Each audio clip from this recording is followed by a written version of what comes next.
The history of our story began long ago.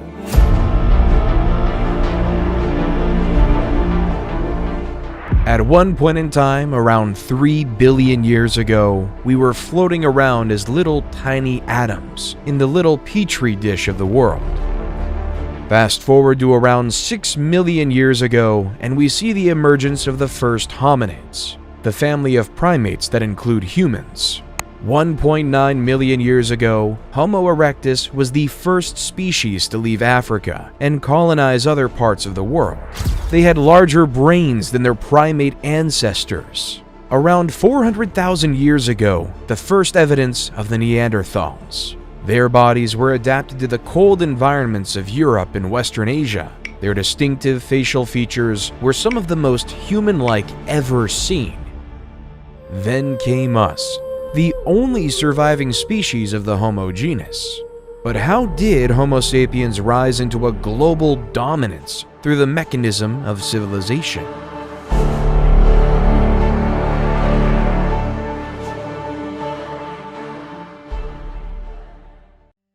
We begin our story in the fertile lands of Mesopotamia in 4000 BCE. Nestled between the great Tigris and Euphrates rivers in the Sumerian city of Uruk. Instead of relying on hunting and gathering like our ancestors of the past, the citizens of Uruk were able to develop a way to harvest cereal grains like wheat and barley. However, turning cereal grains into edible foods took a lot of work.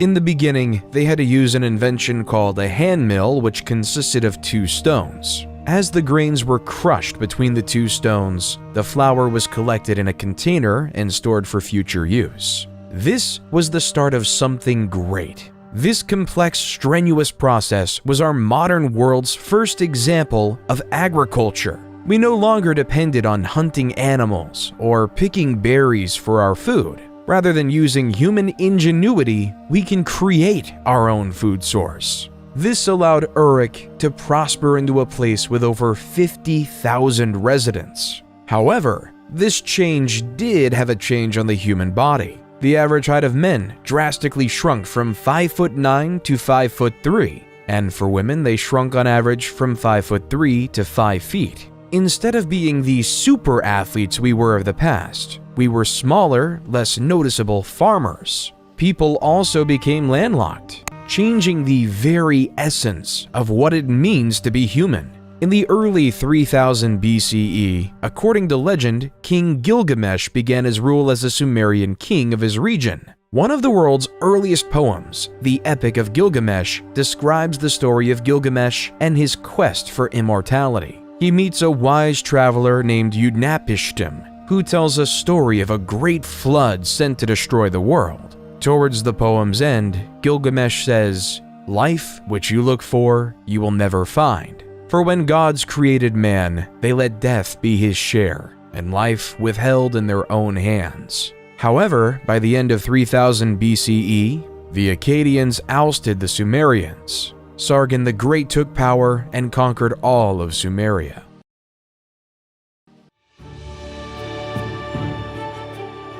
While in the Indus Valley in modern-day Pakistan, a new civilization was growing. The Indus Valley Civilization, 3300 to 1300 BCE, was most notable for its highly advanced toilet system. The toilets were built with a seat and a chute that led to the underground drainage system. The sewage was then carried away from the homes through a network of covered drains, preventing disease spread. The waste was treated and disposed outside of city limits, helping to keep the cities clean and hygienic.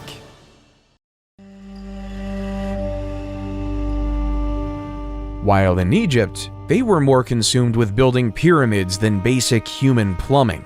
This was because, in ancient Egyptian religion, it was believed that when a pharaoh was to die in the physical world, his spirit would continue to live on in the afterlife, in which they would continue to rule in perpetuity, and where they would be worshipped by the living. Inside these pyramids, the pharaoh's body was carefully mummified, a process believed to preserve his physical form and help ensure his spirit's journey to the afterlife. The pyramid was also filled with offerings and treasures intended to provide the pharaoh with the resources he would need in the afterlife. Every pharaoh wanted to make sure they were immortal. They wanted to succeed in the afterlife. They wanted to be worshipped forever. That's why it was an utmost priority for Egyptian pharaohs to build pyramids for themselves when laid to rest. It started when Pharaoh Djoser, 2667 to 2648 BCE, built the Step Pyramid at Saqqara, followed by Sneferu, 2613 to 2589 BCE, who built several pyramids, such as the Bent Pyramid and the Red Pyramid. Then came the pharaoh Khufu, 2589 to 2566 BCE, who built the famous Great Pyramid of Giza in a labor-intensive 20-year process, one that the world still marvels at today. Khufu was then followed by pharaohs Khafre and Menkaure, who built the slightly smaller second and third pyramids of Giza respectively.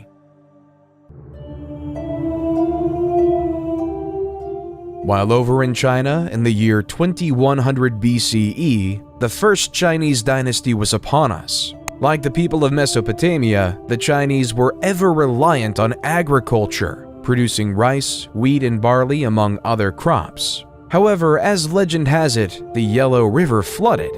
These massive floods would destroy all the crops, leading to massive famine and suffering.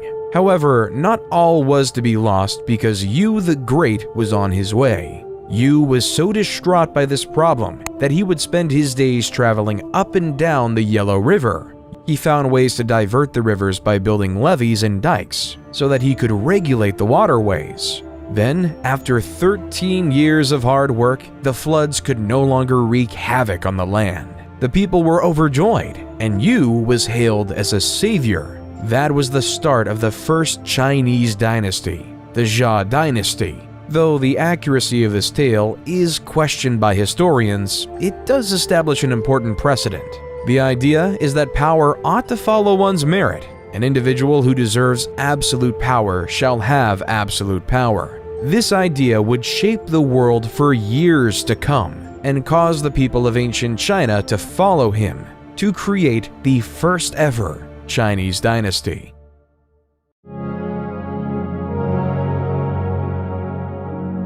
While back over in Mesopotamia, around 1772 BCE, a Babylonian king named King Hammurabi created the basis of the legal system as we know it today. Hammurabi ordered the creation of a 7-foot-tall, 2-foot-wide stone slab. Written on it was a system of 282 laws that each citizen of his kingdom was to follow. Such laws included various laws such as Law 1. If a man brings an accusation against another man, charging him with murder but cannot prove it, the accuser shall be put to death. Law 196. If a man destroys the eye of another man, they shall destroy his eye. Law 197 says, if he breaks another man's bone, they shall break it. Law 199. If he destroys the eye of a man's slave or breaks the bone of a man's slave, he shall pay 1/2 his price. However, what King Hammurabi did was create a society based on laws. He laid out strict laws, placing people into certain castes of life and value. Everyone was worth a different amount based on what class they were in society. There was no illusion of equality in ancient Babylon. Instead, it was pretty clear the value of a noble's bone was worth more than a plebeian's, which in turn was worth more than a slave's. An idea we continue to see throughout history.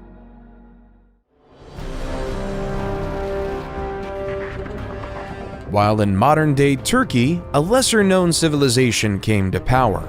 The Hittites Empire under the charismatic rule of the leader Labarnus, 1680 to 1650 BCE. He was a skilled ruler with a single vision in mind, uniting the Hittite city-states under a single rule. Labarnus led his army from city to city, conquering neighboring city-states and making alliances with their leaders. He was a shrewd diplomat, and he used his diplomatic skills to win over the hearts and minds of the people. Eventually, Labarnus became the ruler of all the Hittite city-states and established the empire. He was a just and fair ruler and was loved by his people. Under his rule, the Hittites prospered and their territory expanded, leaving them right next to their neighbors in Egypt.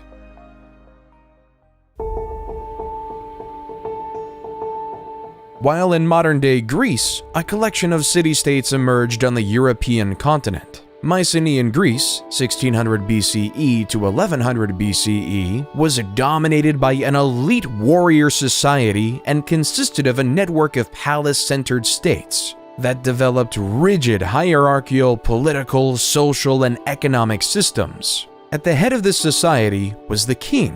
However, unlike a unified civilization, each city was on its own. A city-state is a city that, with its surrounding territory, forms an independent state. The development of city-states such as Troy, Mycenae, and Pylos start to grow.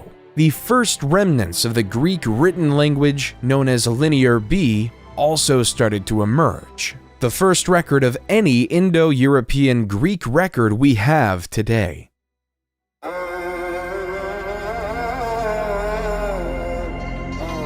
While back in Egypt, they started to create a social pyramid of another type, the Egyptian social pyramid.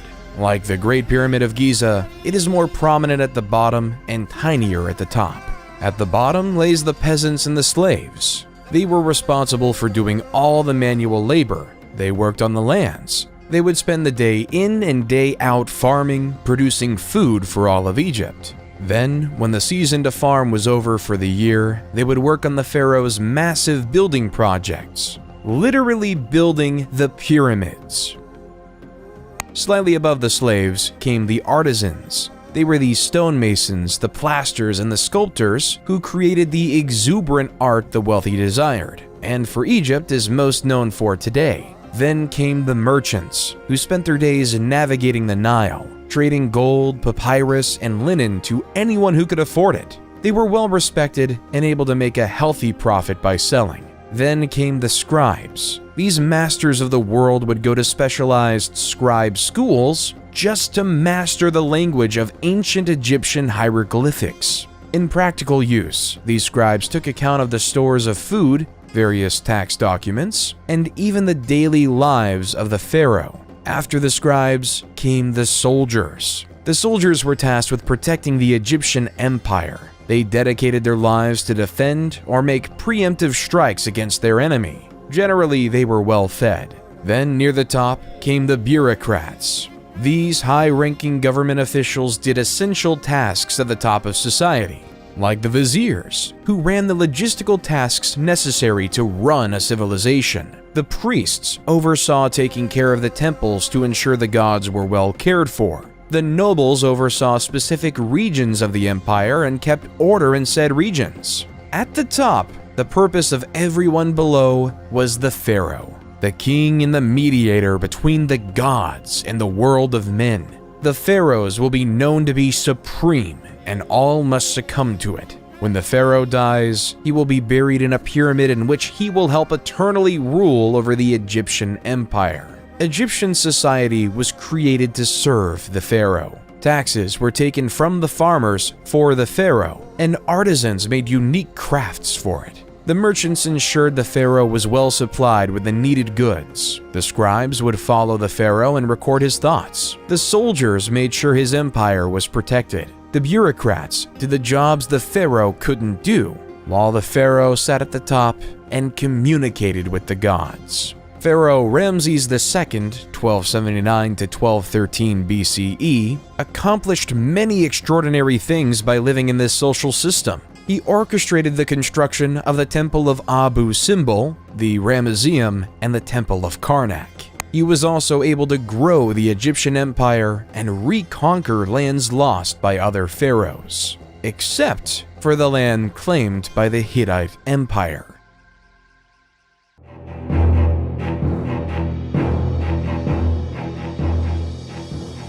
The Hittite king of the time, Mtwali II, 1295 to 1272 BCE, was notorious for ordering his troops to attack his Egyptian neighbors. Following the example of Labarnus, Mtwali wanted to unify the world under Hittite rule. However, Ramses had enough. Other pharaohs in the past have tried to stop the Hittites, but he knew if his empire was to ever succeed, he needed to attack back. His target is the city of Kadesh. Ramses rode in on his chariot with 4 divisions of 20,000 men ready to dominate and kill Mtwali. However, the Hittites already knew of the incoming Egyptian invasion through espionage. They fortified their city with 40,000 of his own men. A war was about to commence. Ramses decided to split up his divisions to force Mutawalli out, but yet Mutawalli never did.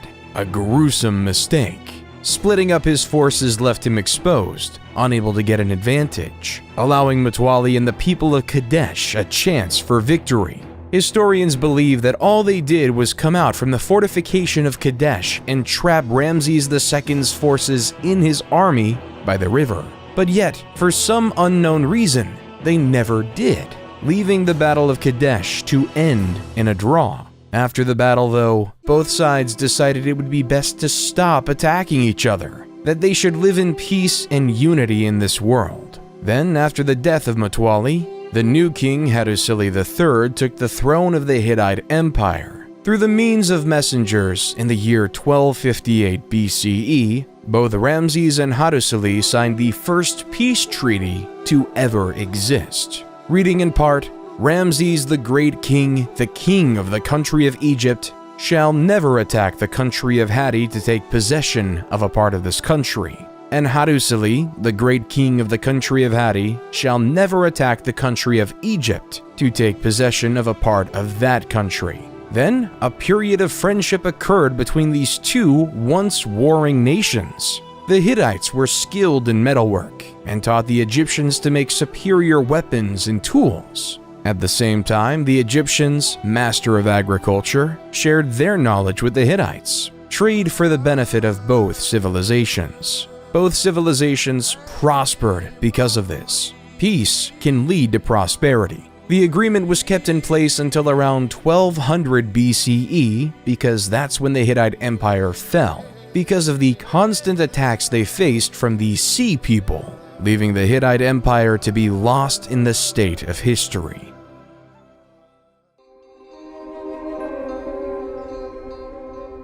While on a continent far away, the first civilization in the Americas was taking foot in modern-day Mexico. The Olmec civilization, 1200 BCE to 400 BCE, is often considered the mother civilization of Native American civilizations. However, sadly though, not much is known about them, mainly due to their writing in a hieroglyph historians still can't decipher. One of the few remains we have are these 17 colossal stone heads. In Mesoamerican culture, there is this belief that the head alone could contain an individual's emotion, experience, and soul. We may not know their leaders' names like of other civilizations, like Ramses and Hammurabi. When looking through the eyes of a stone head, we can still feel their presence. And in some ways, they remain immortal, enshrined in history, for one day we may learn who they are. While in the east, the Zhou dynasty, 1046 to 256 BCE, in China was taking its stride. The Zhou dynasty gained power because of the failures of the less critical Shang dynasty. They believed in the idea of a mandate from heaven. This resulted in 4 principles in the Chinese dynastical structure that would be repeated repeatedly. 1. Heaven grants the emperor the right to rule. 2. Since there is only one heaven, there can only be one emperor at any given time. 3. The emperor's virtue determines his right to rule. And 4. No one dynasty has a permanent right to rule. A ruler in dynasty could lose the mandate from heaven, and the heavens weren't always on the side of the rulers. Over time, it will fade into another dynasty. The heavens would send signs of droughts, famines, floods, and earthquakes across the land, signaling they'd lost the blessing from above. This is how the Shang dynasty fell, and the Zhou dynasty grew to prominence. The Zhou dynasty brought another style of government and the creation of feudalism. The system was straightforward, leading to another social pyramid. At the bottom lay the peasants, who were tied to the land and whose job was to produce crops for the empire. Then came the soldiers, whose job was to protect the lands from foreign invaders. Then the lords, who owned the land and taxed the peasants a portion of their crops, who in turn, the lord gave some of their crops to the king. The person in charge of the whole empire, the king, would then receive more crops and become very wealthy. All profits go to the king, and all work goes to the masses. Why would anyone just settle for a life of farming day in and day out? There are two reasons for this phenomenon. The first reason was due to necessity. It took many more people to feed an empire and a family back then. And the second reason being philosophy. Towards the end of the Zhou dynasty, the beginning of Eastern philosophy was created. Confucius created a philosophy system justly named Confucianism, which is focused on the importance of respect, loyalty, and responsibility in all relationships in life. A central concept of Confucianism is called Li, which can be translated as rituals, customs, or manners. Li refers to the formal and informal social conventions that guide societal behavior. It is seen as maintaining order and harmony in social relationships, while Lao Tzu created another philosophy called Taoism.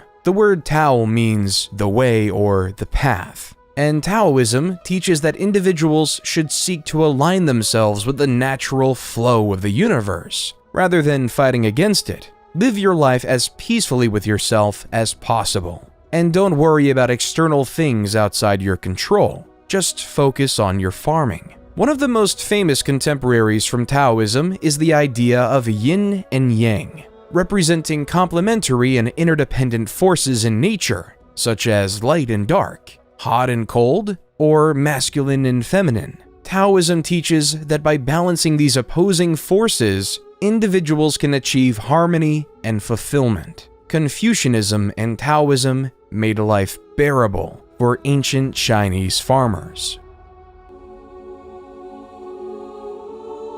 But as time progressed, the city-states that occupied ancient Greece grew. Around 800 BCE, the Greek city started to realize that the land they occupied was practically infertile, so to produce an essential staple of grain, they had to import it.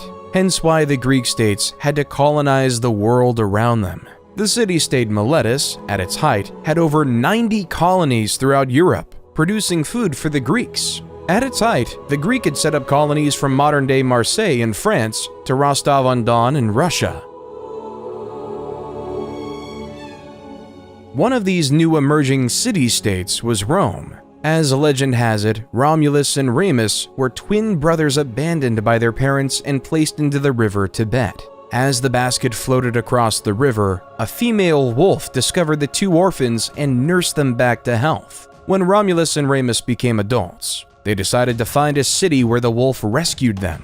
However, this created turmoil as both brothers wanted the site to be named after themselves. As Romulus and Remus fought relentlessly, eventually Romulus came up with the final blow and killed Remus, creating Rome in 753 BC. While the Greek city-states might have been colonizing, Cyrus the Great was about to take over an empire. At the time, the Persians were subjugated to the rule of the Medes Empire. According to legend, after his grandson Cyrus was born, King Astyages of Medes had a vivid dream that his little grandson would one day stage a revolt against him. King Astyages knew what to do and ordered his chief advisor to kill the baby. But the chief advisor gave the baby off to a shepherd to be raised instead. However, troubles weren't over for Cyrus. When he was 10, King Astyages found Cyrus. King Astyages wanted to kill him because the dream was very clear. This man will revolt against you. Yet, against his better senses, Cyrus was allowed to live. King Astyages' biggest mistake. When Cyrus was a man, he gathered his army and revolted against his maternal grandfather. The two, but as prophecy had it, Astyages surrendered in 550 BCE. However, Cyrus wasn't done conquering. He conquered Babylon and became the supreme ruler of Mesopotamia and even the Indus Valley civilization. The world was in Cyrus's hand. Cyrus then took over the Greek colony of Ionia in Asia Minor, leading a great Persian empire, and then he died, leaving it all in the air for the next great Persian king, Darius the Great. While back in Greece, various city-states started to gain power, but two were at the forefront: Sparta and Athens. Sparta was a military powerhouse. The famous Spartans believed everything should focus on physical strength and war. When a new young Spartan was born, it would be slaughtered if it didn't look healthy. Boys were taken from their families at a young age and were trained to become soldiers. The brutal training included physical conditioning, weapons training, and harsh living conditions. The entire life of a Spartan was to win a war. Their society reflects it with three main groups. The ruling class consisted of aristocrats who held political power, the free non-citizens who were not allowed to participate in government but were still expected to serve in the military, and the helots, a group of enslaved people that provided labor for the Spartan state. Life in Sparta was harsh, brutal, and militaristic. While their neighbors up north were experimenting with this idea of democracy, Athenian democracy was a highly complicated mess. There were two branches, the Council of 500 and the Assembly. The Council of 500 was selected randomly by a process known as sortition. Athens itself was made up of 10 different tribes. Each tribe was responsible for providing 50 citizens to serve for 1 year in the Council of 500 via random selection. Each eligible citizen would be given a personalized token. Those tokens were inserted into a particular machine called a clariterion. This long-lost technology included tubes and balls, which somehow selected 50 residents of each tribe to join the illustrious Council of 500. While in the Assembly, there was a system in place that said that every single citizen had a vote. Of course, to be a citizen, you had to be a male and not a slave, and either born in Athens or to Athenian parents. The Council of 500 would create the agenda for the main assembly to vote on because over 30,000 people could have a vote at any given time. It was total chaos. So to quell this, the council would nominate 9 presidents the morning of the meeting, and it was their job to ensure all the rules and procedures were being followed. Since they were appointed right before the assembly met, they were almost impossible to bribe.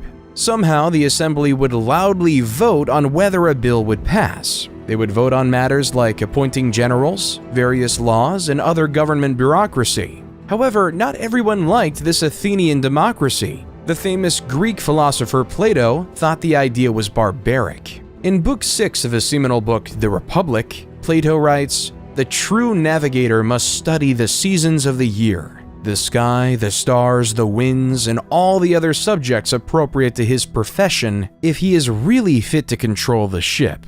Think that it's quite impossible to acquire the professional skill needed for such control, and that there's no such thing as the art of navigation." How much could a randomly selected member of the Council of 500 really know? How much could he fully contribute to society? Should we allow a random member of society to have any power? Instead, Plato would advocate for the idea of a philosopher king, a man who studies wisdom, logic, and reasoning, a man who dedicates his life to understanding how to be just, a man who will become the navigator of wisdom. Plato would rather say, the society we have described can never grow into a reality or see the light of day, and there will be no end to the troubles of the states, or indeed, my dear Glaucon, of humanity itself, till philosophers become rulers in this world, or till those we now call kings and rulers really and truly become philosophers, and political power and philosophy thus come into the same hands. There's just one issue with Plato's quote. Every leader thinks they're a philosopher king. Everyone thinks their thoughts are the best. Everyone thinks their ideas are the wisest. From Yu the Great in China, to Labarnus of the Hittite Empire, to Siddhartha Gautama of the Kingdom of Magadha in India. While not so far away, in the Indian Kingdom of Magadha, a spoiled prince named Siddhartha Gautama, 500 BCE, lived in luxury inside a palace. Inside this palace, Siddhartha could have anything he wanted. All the jewels, all the wealth, all the finest goods thrust upon him. His world inside of the palace was a utopia on Earth. There was no want, need, or desire, and it was perfect. Until he went outside his palace compound, the only place he ever knew. As he took his first steps outside of his palace, what he saw struck a chord. He saw an old man dying right on the street in front. He realized that the human experience wasn't something that was perfect and sublime. Instead, it was death. As Gilgamesh realized many years ago, this was an inevitable part of the human experience. Siddhartha left his life of luxury behind and began a quest for knowledge and enlightenment. He studied with spiritual teachers and meditated for many years, searching for answers to life's big questions. Finally, after 6 years of seeking, he sat down under a fig tree and meditated until he achieved enlightenment. Enlightenment is a state of inner peace, in which one has transcended the limitations of the ego and is in touch with a universal consciousness or divine essence. It isn't a fixed and permanent thing, but rather an ongoing process of growth and development. But under that fig tree, Siddhartha became known as the Buddha, or the Awakened One. He would spend the rest of his life traveling the countryside, becoming close to the Enlightenment. Darius was determined to follow in his father's footsteps and take over the world. After finalizing their rule over the city-state of Ionia, the Persians were on a quest to take over Greece. Darius and his 20,000 men came to the city of Marathon in the year 490 BCE, a city 26.2 miles away from Athens. The Athenians were vastly outnumbered, with only 10,000 men. As the Persians were trying to regroup, the powerful Greek hoplites crushed the weaker Persian foot soldiers by routing the wings before turning towards the center of the Persian line. The remnants of the Persian army fled to their ships and left the battle. Early historians believe the battlefield littered 6,400 Persian bodies, while the Athenians lost only 192. So the Persians retreated, and an Athenian messenger named Pheidippides ran the 26.2 miles from Marathon to Athens, exclaiming with joy how the Athenians just beat the mighty Persian Empire. All of Athens went crazy with this fantastic news, hence leading the Pheidippides' historic trek to be sketched into history as the world's first marathon. However, the Persians weren't done, even with Darius I dying of mysterious circumstances. His son, Xerxes I, took over the crown and wanted to complete his grandfather's legacy. In 480 BCE, Xerxes I wanted revenge, so he brought his enormous invasion force of over 100,000 soldiers and was dead set on conquering Greece. Then, at a narrow pass at Thermopylae, the Spartan king Leonidas had his force of 7,000 Spartans maintain the defense. Leonidas knew of his disadvantage and developed a bold and daring plan to defeat the Persians. Rather than waiting for the Persians to attack, Leonidas ordered his soldiers to make a surprise attack on the Persian camp, catching the Persians off guard and disrupting their formation. Despite their success, the Greek army was ultimately overwhelmed by the Persians, who attacked from all sides and eventually broke through the Greek defenses. Leonidas and his soldiers fought with courage and determination. Still, they were ultimately defeated. Then came the Battle of Salamis, where the Greeks could change the tilt of the war in a naval battle between the 500 Persian trireme and 300 Greek trireme. It didn't look good for the Greeks. Still, the great Athenian general, Themistocles, employed his plan to move the Persian fleet into the narrow straits of Salamis and hit the enemy fleet so hard that it had nowhere to retreat. After a massive sea battle, Themistocles won Greece the victory and changed the face of the war. The Persians still had their goal: conquer the Greek city-states. Xerxes had returned to Persia, leaving Persian General Mardonius in charge of the Persian force for most of the significant battle yet. After diplomatic talks ceased, Persia knew they had to attack. As the Persians sent their troops to Plataea, the Greeks knew they had to work together. With 30 various Greek city-states working together, they were able to field a massive 110,000 hoplite army with the primary purpose of defeating Persia, though that was nothing compared to the estimated 150,000-man army of Persia. The battle was fierce and intense, with both sides fighting with ferocity and determination. The Greek hoplites continued to be effective against the Persian cavalry and archers. The Greeks also strategically used the terrain, fighting on a slope that helped offset the Persian numerical advantage. In the end, the Greeks defeated the Persian forces and secured a decisive victory. The Persians suffered heavy losses, and Mardonius was killed in the fighting. The Battle of Plataea marked the end of the Greco-Persian Wars and the Persian threat to Greece.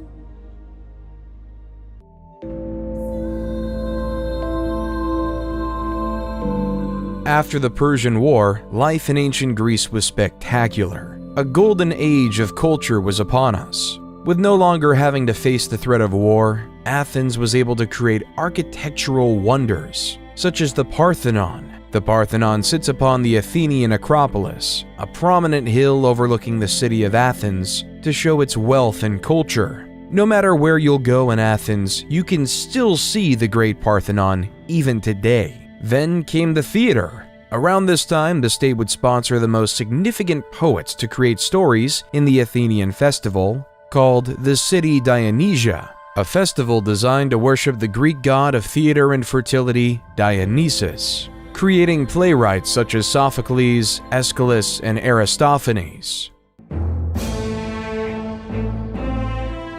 States were hungry for power. Athens was recruiting city-states into their Delian alliance, while Sparta was recruiting city-states into their Peloponnesian alliance. Both Sparta and Athens felt like they should control the city of Korkia, hence why in 434 BCE, war was upon the Greek peninsula, resulting in naval battles such as the Battle of Siblos and the Battle of Pylos. By 421 BCE, a short peace was negotiated. However, this peace would not last, and Athens had their eyes on Sicily. Initially, the expedition was going well. The Athenians established alliances with several Sicilian cities, and won several minor skirmishes against the Sicilian forces. But soon, Alcibiades, one of the greatest naval generals in history, was recalled to Athens to face charges of sacrilege. The Athenian fleet was left without his leadership. In his absence, the expedition began to unravel. The Athenians could not take the city of Syracuse, which had fortified its defenses and was well prepared for a siege. The Sicilians were aided by reinforcements from Sparta, which saw an opportunity to strike a crippling blow against its arch-rival Athens. The Athenians suffered from a lack of supplies and were plagued by disease. At the same time, the Syracusans launched a series of surprise attacks and ambushes. Finally, after months of grueling fighting, the Athenian fleet was destroyed in a decisive battle. Thousands of Athenians were killed, and many more were captured and enslaved. A decade after that, Athens fell to the Spartans. The age of legendary Greece was now over. Both Athens and Sparta were significantly weaker, never to regain the same power they once had, leaving the world ready for a philosopher king to conquer it all. Then, in the east, the mandate of heaven was up. The Zhou dynasty, after a long 800-year rule, it was deemed by the heavens that their empire was up, which led to a period known as the Warring States, 474 to 221 BCE. This resulted in Han Fizi, who created a new philosophy called legalism. Followers of legalism believed that people were inherently selfish and would only act in their own self-interest, and that the only way to keep them in line was through a system of rewards and punishments that was clear and consistently enforced. This resulted in Fizi claiming that the best way to achieve social order was by establishing a powerful ruler responsible for enforcing the law and punishing wrongdoers. He also believed the ruler should have complete control over the military, the economy, and society. While in the heart of the Oaxaca region of Mexico, the Zapotec civilization started to flourish. The capital city of Monte Alban was being built on a mountaintop overlooking the entire Oaxaca Valley. Perched on the mountaintop overlooking the Valley of Oaxaca, the city was home to a ruling elite who oversaw a hierarchical social structure that included middle-class artisans and lower-class farmers. The people of the Zapotec civilization were known for their innovative agricultural practices, including the cultivation of maize and other crops, which sustained their communities in times of drought and other environmental pressures. They also developed an early writing system, which used a combination of symbols and glyphs to represent words and ideas. They developed an advanced calendar system based on 260-day and 365-day solar cycles.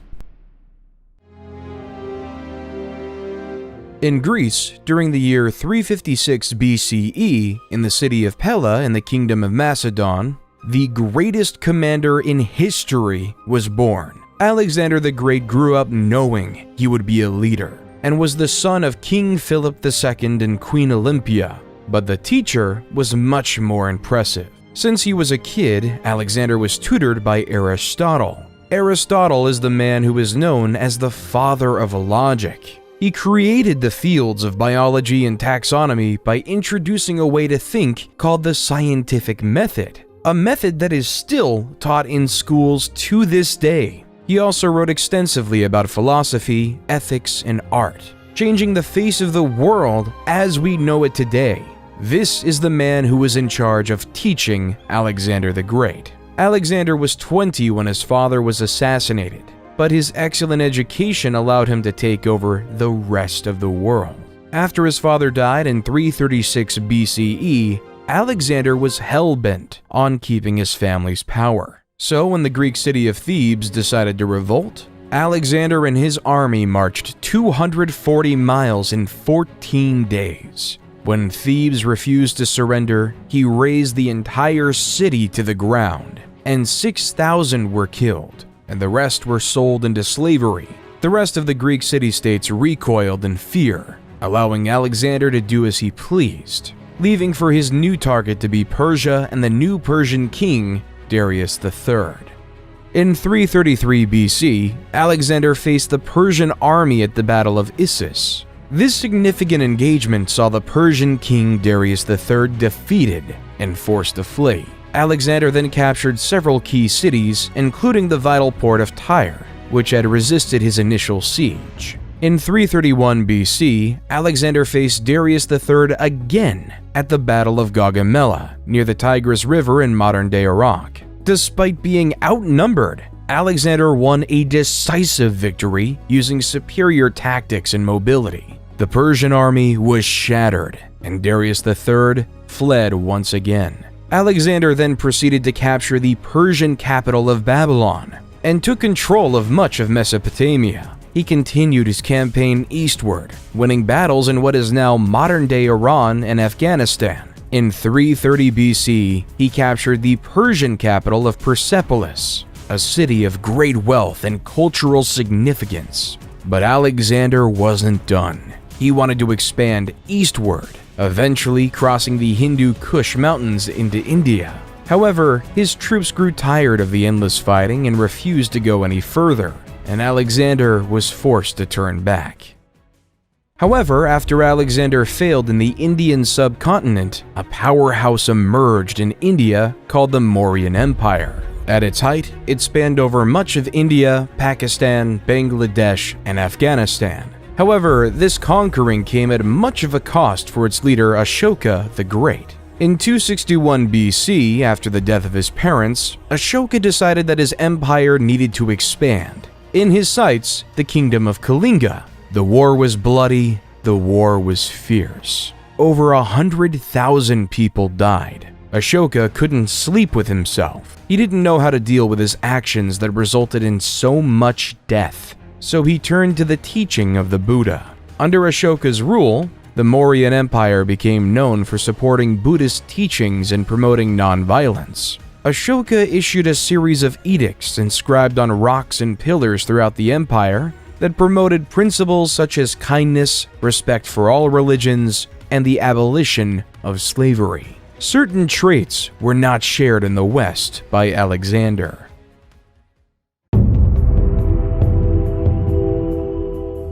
In the West, it was deemed honorable to die in combat, and a hero's death would be remembered forever. A farmer will die in anonymity. Alexander died a few years later in Babylon at the age of 32. Throughout his expedition, Alexander was spreading Greek ideas founded by his once wise teacher, bringing the rise of Greek ideals across the land, starting the seeds of the Western cultures we see today. Once Alexander died, his empire just could not sustain itself. His generals feuded as to who should be the leader of this great empire. Everyone wanted power, yet in fighting, left to waste in oblivion. Eventually, in 323 BC, after senseless wars, the Greek generals divided the world into three major empires: the Ptolemies in Egypt, the Seleucids in the east, and the Antigonids in Greece. Ptolemies, one of Alexander's generals, led Egypt into a period of prosperity. Inspiration by his former leader, Ptolemies built the Library of Alexandria, a hub for an intellectual scholarship. Intellectuals from all over will come to the library to exchange ideas and thoughts throughout the world, leaving us to have great philosophers like Plato and Aristotle to be the backbone of our culture. While the general Seleucid was given the keys to the city of Babylon. Babylon at this time was a cultural hub melting Greek, Persian, Indian, and Central Asian cultures. Seleucid, though, preferred Greek ideas and Greek language. The Seleucid Empire was at its height during the reign of King Antiochus III, 223 BC to 187 BC. Under King Antiochus III, the Seleucids encompassed a vast territory from modern-day Turkey to modern-day Pakistan, one of the largest empires on record until the rise of the Romans. While the Antigonids did not have nearly as much success. By the time Antigonids I took power, the Greeks were just a shell of what they once were. The age of the Greeks was behind us. The Ptolemies, the Seleucids, and the Antigonids went astray from the Roman Empire.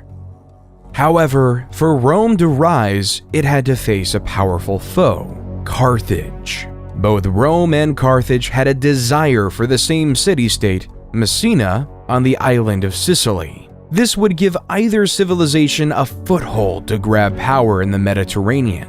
The First Punic War was upon us, and after 20 years of fighting, in the year 241 BCE, and the defeat of Carthage, the Treaty of Lutatius was signed. The peace, though, was short-lived. In 218 BCE, the Second Punic Wars began when the Carthaginian general Hannibal invaded Italy with his army, including elephants, to conquer Rome. Hannibal won several early battles, including the Battle of Cannae in 216 BCE. Still, he was ultimately defeated by the Roman general Scipio Africanus at the Battle of Zama in 202 BCE. The war resulted in the complete defeat of Carthage, which was forced to cede its territories to Rome, and the end of the Carthaginian Empire. There was no doubt in the world anymore that it was time for the Romans to take charge in the West.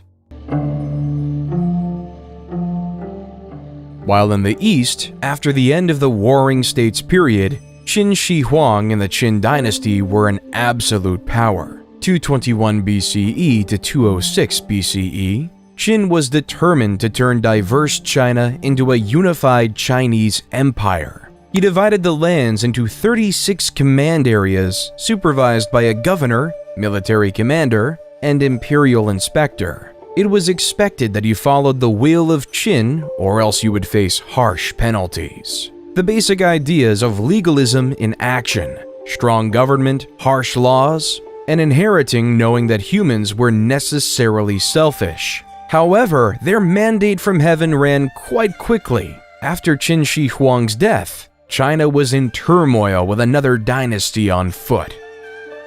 Liu Bang, leader from 206 to 195 BCE, after leading a revolt against the Qin, was declared emperor of the new Han dynasty. Instead of following the strict legalistic mindset of the Qin, Liu decided to set his empire as a Confucianist paradise. The ideals of moderation, virtue, and piety, as set through Confucianism, were marched throughout the empire, weaving the cocoon of a powerful dynasty. During the Han dynasty, the production of silk was ever increasing, and the idea of profits was in the minds of all. So in 138 BCE, Emperor Han Wu sent an imperial convoy to make contact with cultures of Central Asia and the Mediterranean. Then, after the routes were established, Chinese merchants and traders would bring their silk across the Silk Road to the Middle East and eventually Europe, where it would be sold at high profits, though in the beginning the route was relatively short.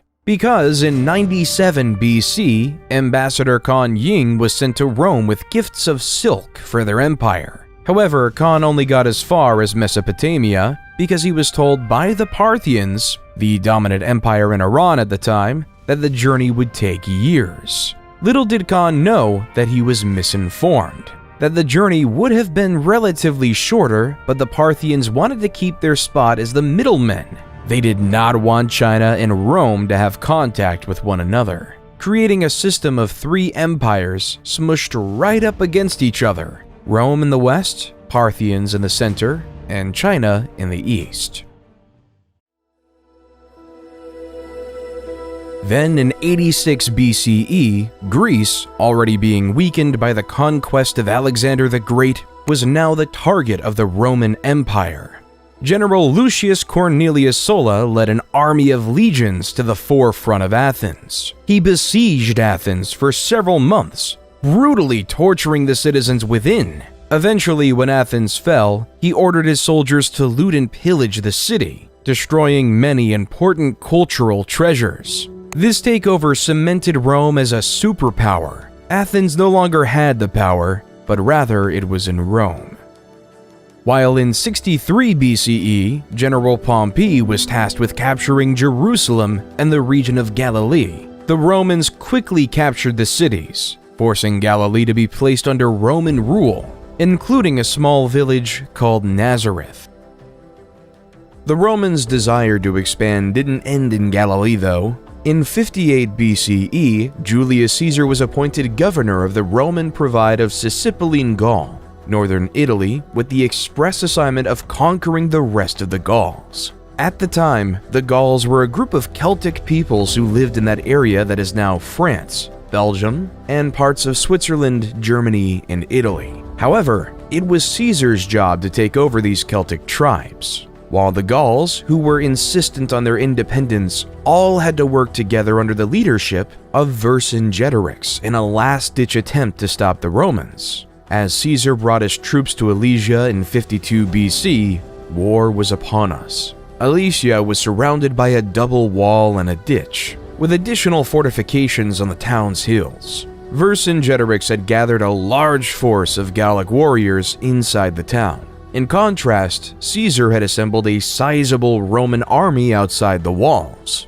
Caesar realized that a direct assault on the town would be complex, so he surrounded the Gallic forces and starved them into submission. He ordered the construction of a series of fortifications around Alesia, including a circumvallation wall that encircled the town, and a second wall and ditch that faced outward to defend against any attempts to break out. Over several weeks, Caesar's forces engaged in a grueling siege of Alesia, with both sides suffering heavy losses. The Gallic warriors inside the town made several attempts to break out, but they were repelled by the Roman forces. The tide of the battle turned in favor of the Romans when a second Gallic army, led by Vercingetorix's ally Commius, attempted to relieve the siege. Caesar sent a detachment of his forces to intercept the Gallic reinforcements. After a fierce battle, the Roman soldiers emerged victorious. With his forces surrounded and facing starvation, Vercingetorix was forced to surrender. He emerged from Alesia and offered himself as a prisoner to Caesar, effectively ending the Gallic resistance to Roman rule. Throughout the next 2 years, Caesar crossed the Gallic Empire, conquering and implementing it into Rome. The Gauls were implemented into Rome, even gaining citizenship within the empire. However, the Senate was not happy with Caesar. Even though he had great success against the Gauls, the Roman Senate wanted him to stop. They did not like the popularity Caesar was gaining, nor the power he was controlling. So the Roman Senate called upon Caesar to resign his command and disband his army, or risk being declared an enemy of the state. This led Caesar to an essential choice to make. Will he either follow the will of the Roman Senate or ignore them and start a bloody civil war? Roman law at the time prohibited any general from crossing the Rubicon River and entering mainland Italy with a standing army without the expressed permission of the Roman Senate. To do so would be treason, and this tiny stream would reveal Caesar's intentions and mark the point of no return. Civil war was imminent as Caesar and his army marched over the Rubicon. Battles in Corfinium and Pharsalus showed the Senate that Caesar was a worthy foe, so the Roman Senate appointed his son-in-law, Gnaeus Pompey, to lead the Roman forces against his father-in-law. Both parties knew the importance of Spain, due to it providing a link between Italy and the rest of Europe. The two armies clashed near the town of Leda in northeastern Spain. Caesar's army was significantly outnumbered, but he could use his superior military tactics and training to gain the upper hand in the battle. After several days of intense fighting, Caesar emerged victorious, forcing Pompey's forces to retreat, declaring Caesar as the new leader of Rome. When Caesar made it back to Rome, the crowds were chanting, "Hail Caesar! Hail Caesar!" The people then decided that he would be the dictator of Rome for life. Caesar immediately set to work, implementing a series of reforms and policies aimed at improving ordinary Romans' lives and strengthening the central government's power. He ordered the construction of new infrastructure, such as roads, bridges, and aqueducts, which helped to connect different parts of the city and improve trade and commerce. Caesar also enacted a series of political and social reforms, including granting citizenship to many people living in the Roman Empire and creating new laws and customs that were based on Roman practices. He encouraged the spread of the Latin language and culture throughout the city and established the Julian calendar, which is the basis of the calendar we use today. However, Caesar's reign was short-lived because 2 years later, in 44 BC, he was stabbed to death by two loyal senators, Cassius and Brutus. The assassination of Caesar led the Roman world into disarray. The world was filled with factions vying for government control without a strong leader. Octavian, Caesar's son, who was 18 then, came to Rome to claim his inheritance and assert his place in the political landscape. He quickly aligned himself with Caesar's loyal lieutenant, Mark Antony. Together, they defeated Caesar's assassins at the Battle of Philippi in 42 BCE. However, tensions soon arose between Octavian and Antony as both men vied for control of the Roman Empire. In 31 BCE, their forces clashed in the naval Battle of Actium, which resulted in Octavian emerging as the clear victor. Antony fled to Egypt with his lover, Cleopatra, and the two committed suicide the following year. With Antony's defeat, Octavian emerged as the undisputed ruler of Rome. In 27 BCE, he was appointed Augustus and became the first Roman emperor.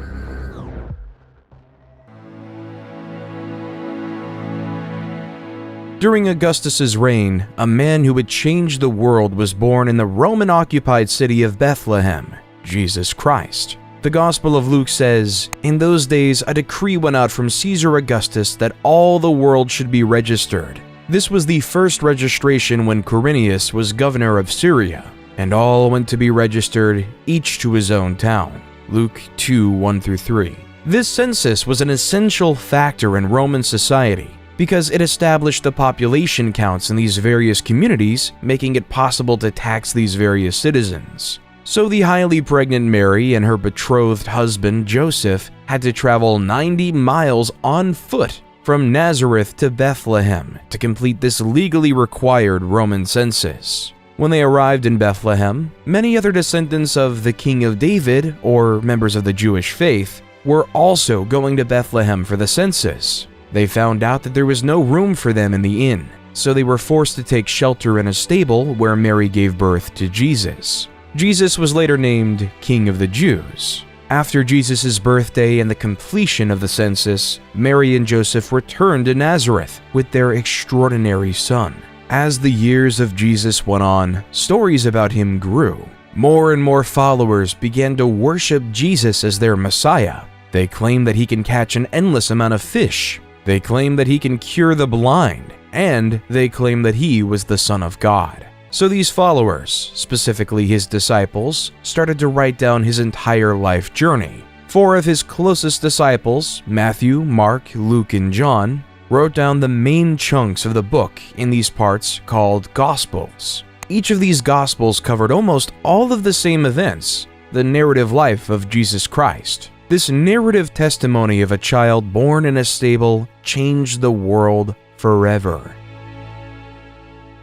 Even though many loved Jesus, some viewed him as a threat.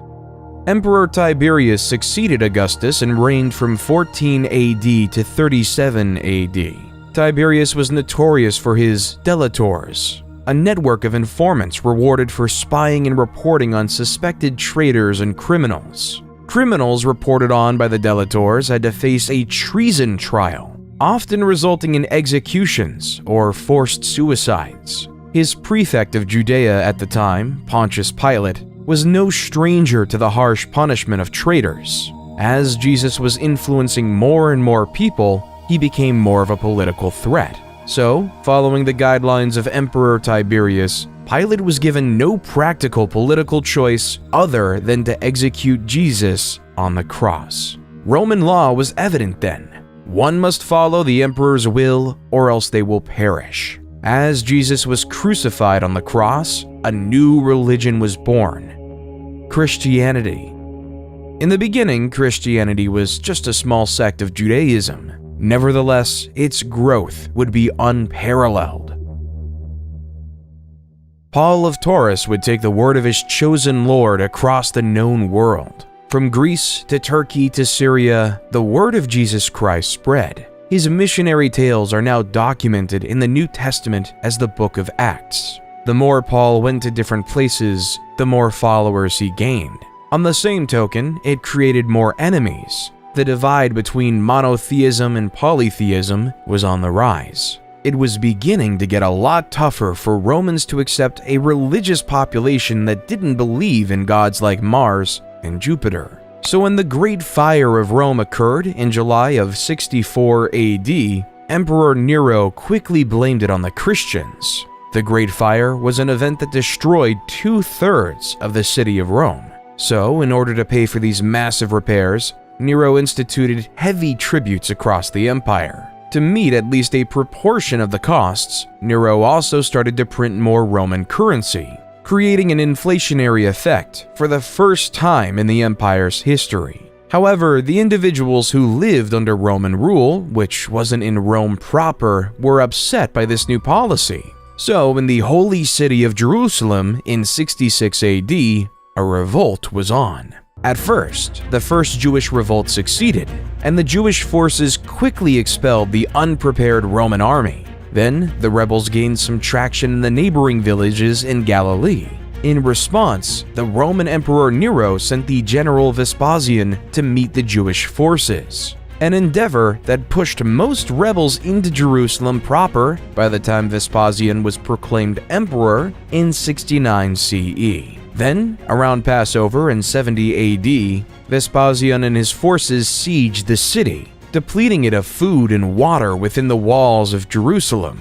The Jews started to quarrel within, leaving them more vulnerable to attack. By August, the Romans breached the defenses, killed much of the population, and destroyed many of their holy sites. With the Jews decimated, the strength of polytheism lived long. Then, in 98 to 117 AD, under Emperor Trajan, the Roman Empire was able to expand its greatest territorial extent, spanning all the way from modern-day Britain to the Persian Gulf. Roman rule was everywhere. Well, except for in the Americas, because the Romans didn't even know they existed. In the Americas, we can see the growth of various civilizations across the Andes located in modern-day Peru and Chile. The Mochi civilization was able to build monumental structures, like the Huaca del Sol and Huaca de la Luna, impressive pyramids that were the center of their religions. They also created advanced fertilization techniques that used bird droppings as fertilizer. Their highly centralized government made everyone know their place in society. While a little bit more south, the Nazca civilization is one enthralled in mystery. The people of Nazca created a series of large-scale geoglyphs consisting of hundreds of individual figures, including geometric shapes, animals, and human-like figures, by removing the dark reddish-brown iron oxide-coated pebbles covering the surface of the Nazca Desert.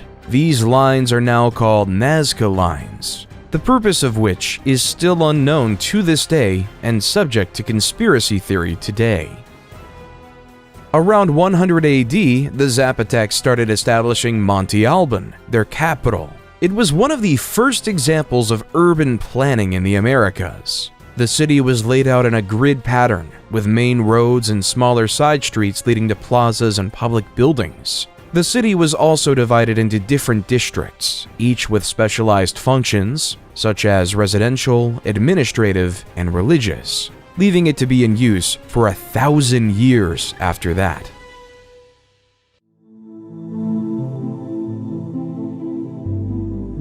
While back in Rome, after the end of Trajan's reign in 117 AD, a new emperor with a purpose was in hand. Hadrian was a man tasked with a near impossible, keeping the massive Roman Empire under one rule. He first had to deal with a crisis with the newly colonized Roman Britain. Like their predecessors in Judea, the Roman Brits did not like being Roman, so they started to cause unrest, and in the eyes of Hadrian, a real threat of revolution was on his mind. So Hadrian had ordered a massive wall, aptly named Hadrian's Wall, which spanned almost coast to coast, keeping it sunk in the conquered people's minds that the Romans were here, staving off revolution in one region. However, in Galilee, things weren't as peaceful. Simon Bar Kokhba led a rebellion of the Jewish people to free themselves from Roman rule. As you see, Rome was developing a new city called Aelia Capitolina over the ruins of Jerusalem from the last revolt, with temples dedicated to polytheistic gods like Jupiter. By 132, Bar Kokhba took the bottle of Nasi, head of state. Many Jews regarded him as the Messiah who would save the Jewish people and restore their independence. Kokhba's troops would storm Aelia Capitolina, almost knocking out entirely the Roman garrison controlling the city. Hadrian, though, would not have it, so he sent a force of 120,000 men to the lands of Judea to conquer and force the Jewish people into submission. As Cassius Dio says in the History of Rome, 50 of their most important outposts and 985 of their most famous villages were razed. 580,000 men were slain in the various raids and battles, and the number of those that perished by famine, disease, and fire was past finding out. Thus, nearly the whole of Judea was made desolate. History of Rome 69.14, 1-2. Rome made it clear that it was not to be taken lightly. While in China, the message was quite different. The ideas of Buddhism were spreading, along with the Chinese philosophies of Confucianism and Taoism, and built a dynasty. These three philosophies worked together to make the Han Dynasty stronger and more united in many ways. While in America, the Mayan architects went across northern Petén and designed a series of short, broad temples with wide staircases flanked by enormous stucco masks. These stucco masks were made of plaster, and some burned and powdered limestone. The Mayans built these stone armatures into elaborate deity faces to capture the soul of the gods and bring it to the people. A temple like the E7 sub, yes, historians name Mayan temples like military submarines, is a pyramid with 16 stucco masks. Each allows us to go deeper into the souls of these deities of the past. In the Middle East, a new empire was emerging with roots in the past. A man named Ardashir claimed to have royal blood that traced all the way back to Cyrus the Great. Ardashir claimed that he should be the true ruler of the Persian Empire, not those frauds of the Parthians. Ardashir was able to unite the various tribes of Persia. In 224 AD, Ardashir I led his forces against the Parthian king Artabanus V in a significant battle at Hormozgan. The Sasanian forces, known for their cavalry, defeated the Parthians and captured Artabanus V. With this victory, Ardashir I declared himself king and established the Sasanian Empire. Ardashir I quickly established a centralized government and built a new capital at Ctesiphon on the Tigris River. He re-established the Zoroastrian religion, which had been suppressed by the Parthians as the empire's official religion. He also built a powerful military machine with skilled cavalry and archers. He began to expand his territory by conquering neighboring regions.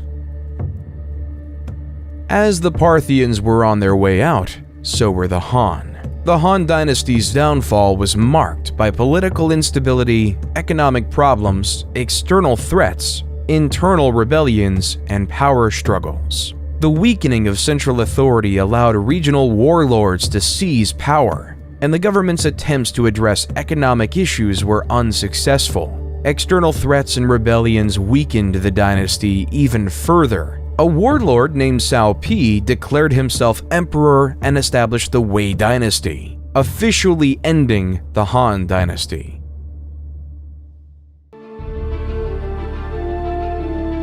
While back in Rome, Emperor Diocletian, 284 to 305, faced a problem. Rome was becoming too large and impossible to manage. So Diocletian created the Tetrarchy and divided the region into 4, where each region was governed by a separate emperor. Within the Tetrarchy, there were 2 types of emperors, Augustus and Caesars. Diocletian chose Maximian to be his equal to Augustus. In contrast, Galerius and Constantius were appointed to be Caesars. However, this system created uncontrolled chaos and anarchy. Each emperor had desires for power and ambition, and it all came to a head in 305 when power shifted. Both Diocletian and Maximian retired, and in 306, Constantius died. 3 out of the 4 original leaders were left out of the system, leading to a power vacuum to come. Emperor Constantine the Great was appointed by his father's army unilaterally as an Augustus and a Caesar at the same time to replace his father. At the same time, Maximin's son Maxentius felt as though he should have been appointed Caesar instead of Valerius Severus. So in 307, Maxentius sent his army and forced Valerius Severus to surrender. Come 308, Galerius appointed Licinius to replace him. So on the west side of Rome, 2 emperors wanted to rule. Constantine ruled over Gaul and Britain, and Maxentius ruled Italy and North Africa. Maxentius had a difficult time consolidating his power, and he faced increasing resistance from the people of Rome.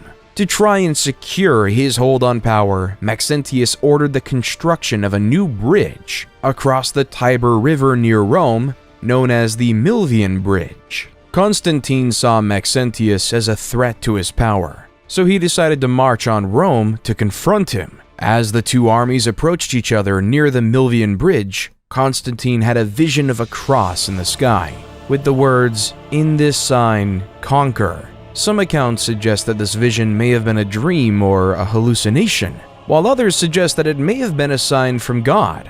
Regardless of the nature of the vision, Constantine took it as a sign that he would be victorious in battle if he fought under the sign of the Christian cross. He had his soldiers paint this symbol on their shields and banners, and he went into battle with renewed vigor and confidence. The battle was fierce and brutal, with both sides suffering heavy losses. Maxentius had a larger army, but his troops were spread out and disorganized. Constantine was able to take advantage of this, and he was able to push Maxentius's forces back towards the Tiber River. In the chaos of the retreat, Maxentius was forced off the Milvian bridge and into the water, where he drowned. Shortly after his victory, Constantine met Licinius at Mediolanum, modern Milan, to confirm several political and dynastic arrangements to produce the Edict of Milan.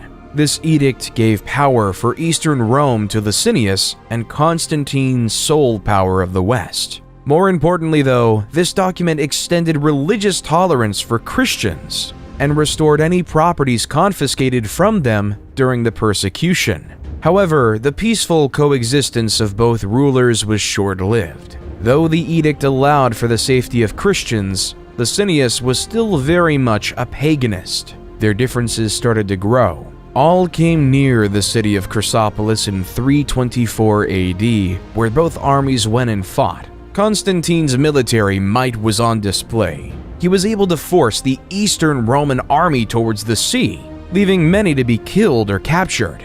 Constantine was declared the sole leader of Rome, and Licinius was declared dead by hanging. He renamed the Eastern Roman capital from Byzantium to Constantinople to celebrate his victory. Then in 325 AD, Constantine presided over the First Council of Nicaea, when the 300 bishops established the now famous Nicene Creed, which declared that Jesus Christ was begotten, not made, and of one substance with the Father. Constantine was finally baptized as a Christian on his deathbed in 337 AD.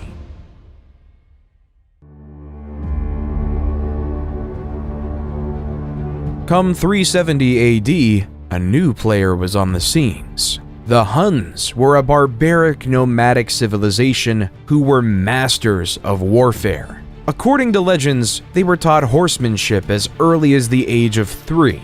Also, they would attack their own with a sword to teach them how to endure pain. These people weren't to be messed lightly with. When they crossed the Volga River in 370 on their horses and lusted for blood, the Alan civilization didn't stand much chance. 2 years later, they attacked the Ostrogoths, an eastern tribe of Germanic Goths who harassed the Roman Empire by frequently attacking their territories. By 376, the Huns had attacked the Visigoths, the western tribe of Goths, and forced them to seek sanctuary within the Roman Empire. As the Huns dominated Goth and Visigoth lands, they earned a new reputation as the new barbarians in town and seemed unstoppable.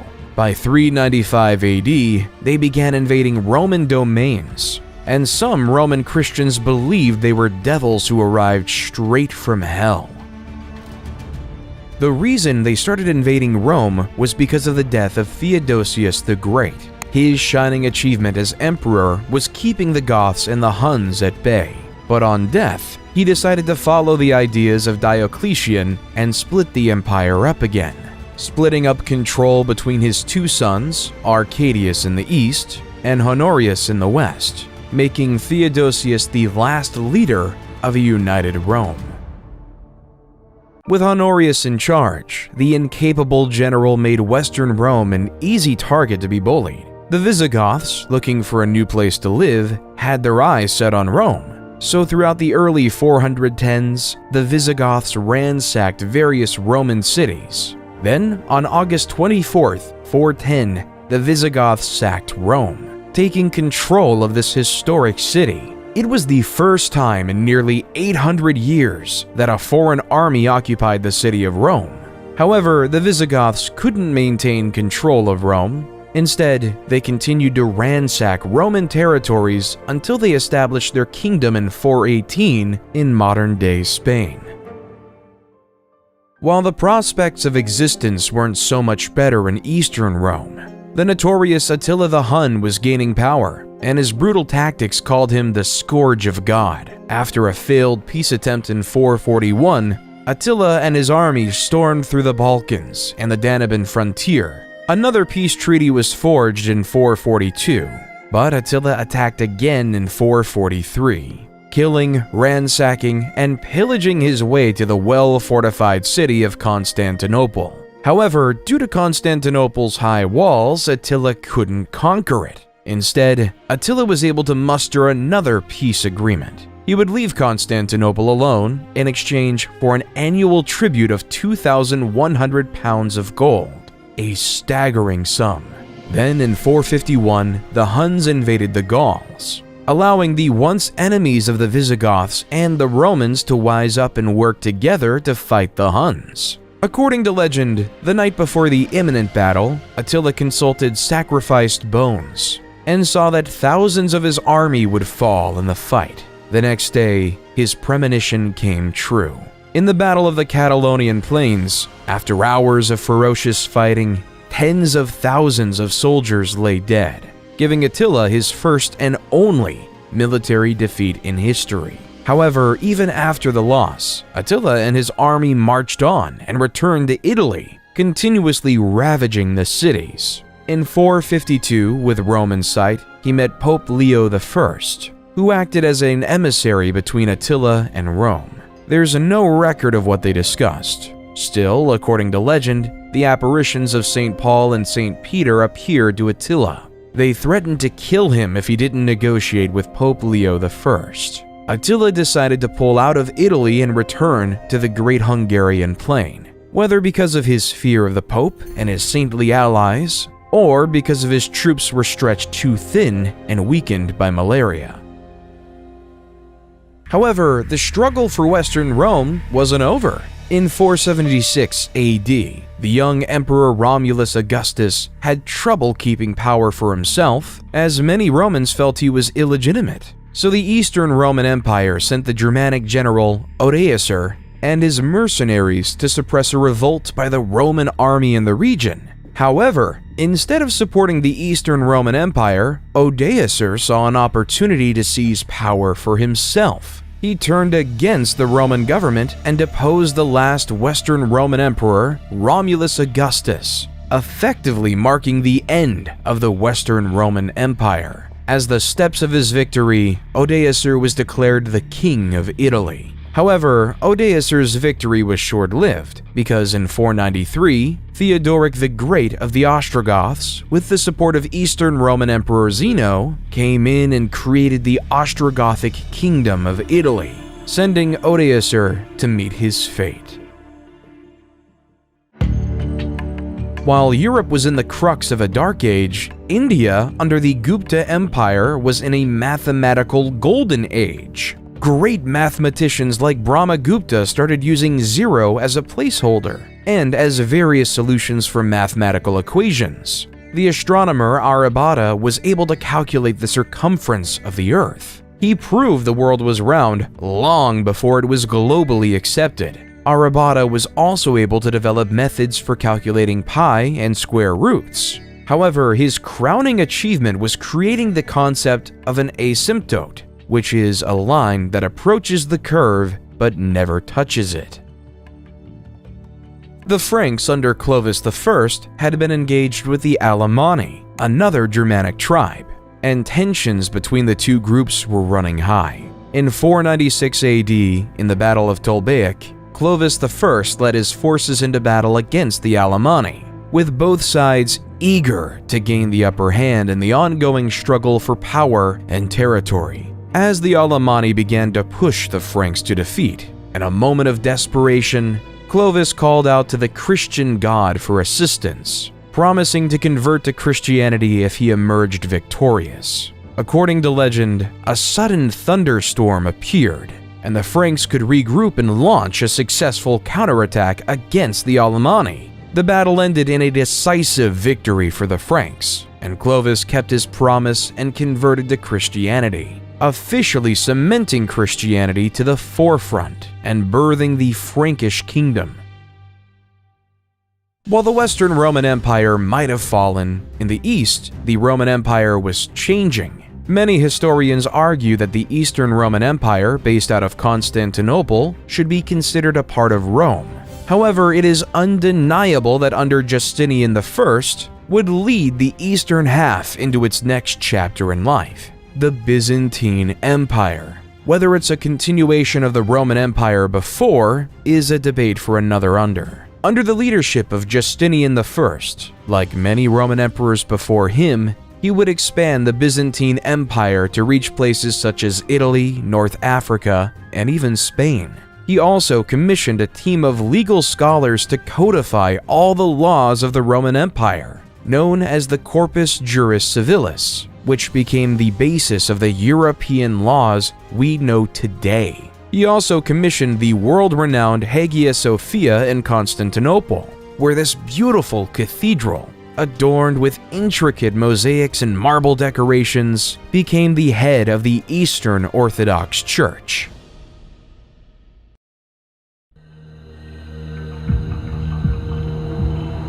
However, Jesus wasn't the only prophet at the time. In the small town of Mecca, a nomadic tribe called the Quraysh gave birth to a man who would change the religious world yet again: Muhammad. Muhammad was orphaned at an early age and was raised by his grandfather and later his uncle.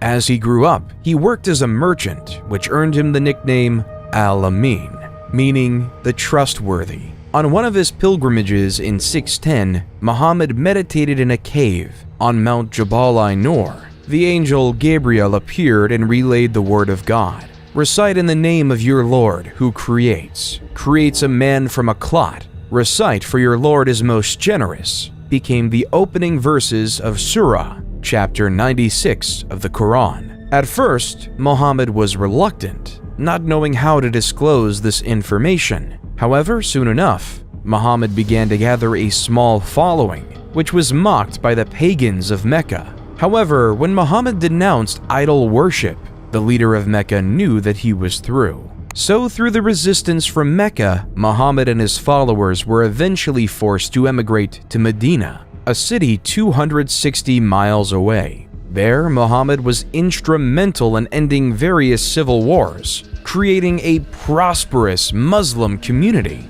Nevertheless, this prosperity would be challenged by the members of Muhammad's old tribe, the Quraysh and their allies, who marched up to Medina with a large army to attack the Muslims. Muhammad devised a plan that they could defend the city if they dug a trench around its perimeter, making it near impossible for enemy forces to penetrate. For several weeks, the Quraysh tried to break through the trench, trying and trying yet again. Eventually, strong wind and heavy rain caused the Quraysh forces to abandon the siege, marking the Muslims as victorious. In 630, the Muslim army marched into Mecca, taking the city with minimum casualties. Muhammad gave amnesty to the enemy leaders who once opposed him, converting most of the Meccan population to Islam. At the time of Muhammad's death, the Muslims had successfully united the Arabian Peninsula under the banner of Islam. After Muhammad's death, a series of caliphs or leaders took over the leadership of the Muslim community, beginning with Abu Bakr, a close companion of the Prophet. Under the leadership of the caliphs, the Muslim community continued to expand its territory, conquering new lands and spreading the message of Islam. At first, Abu Bakr had his eyes set on the Byzantine Empire's provinces of Syria, taking over the crucial cities of Damascus and Jerusalem. Then in 636, the Arab forces invaded the Sassanid Empire, taking over their capital city in 637, marking the end of the Sassanid Empire. Onward to Egypt they went, where after years of fighting, they successfully defeated the Byzantine to take over the city of Alexandria in 642 AD, economically crippling the Byzantines. By 716, the Arab forces had conquered much of North Africa, Carthage, and Spain, so that by 716, the Arabs had an extensive empire from Lisbon to China. After consolidating their hold on the Iberian Peninsula, the Arabs launched raids into neighboring Francia, modern-day France. In 732 AD, they launched a significant invasion to expand their territory northward. The Arabs' forces, led by Emir Abdul Rahman al-Ghafiqi, quickly conquered several cities in the region, including Bordeaux and Tours. However, Charles Martel, the military leader of the Franks, assembled a large army to meet the Arabs in battle. The battle of Christianity versus Islam. Both empires wanted to keep their own faith. The Arabs wanted to impose their religion onto the Franks. The two forces clashed near Tours on October 10, 732 AD. The battle was fierce and lasted several days, with both sides suffering heavy casualties. In the end, though, Charles Martel and the Franks emerged victorious, and the Arab forces were forced to retreat back to Spain, ending the massive expansion of the Arabic Empire.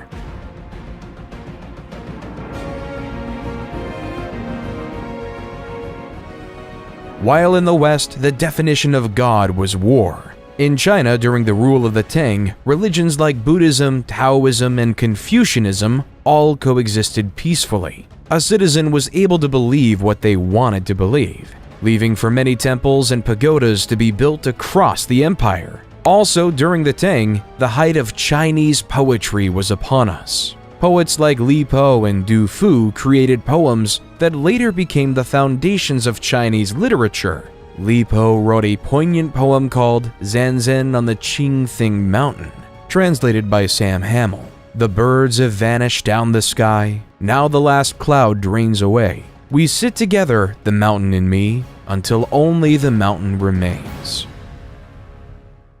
Charlemagne, also known as Charles the Great, became the king of the Franks in 768. Charlemagne was a skilled military leader who expanded the Frankish Empire through successful campaigns. He conquered much of Western Europe, including modern-day France, Germany, Italy, and Spain.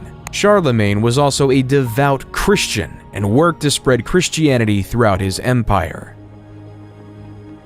In 785, Harran was declared caliph instead of focusing on conquering like his brethren. He instead focused on the scientific growth in the new capital city of Baghdad. Harun al-Rashid wanted to create the House of Wisdom, a library and research center that attracted scholars from around the world. These scholars would come to the House of Wisdom with the desire to learn. They've translated the works of the past, as well as developing the science of algebra, chemistry, sociology, and the concept of infinity. While the Vikings had a different idea of progress. The Vikings were a group of uncivilized pagans from modern-day Scandinavia who wanted to gain material wealth. So June 8, 793 AD marked the beginning of the Viking Age in Europe.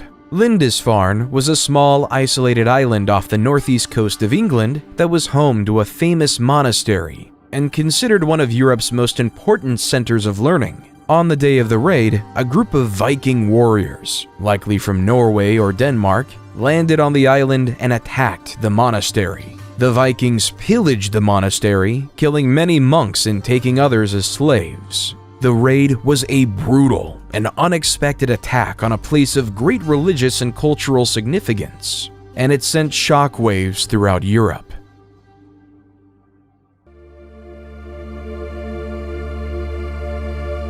In 799, in Rome, Pope Leo III was attacked by a faction of Rome who believed that the Pope was guilty of tyranny and serious personal misconduct. So Pope Leo III ran away to the Frankish kingdom.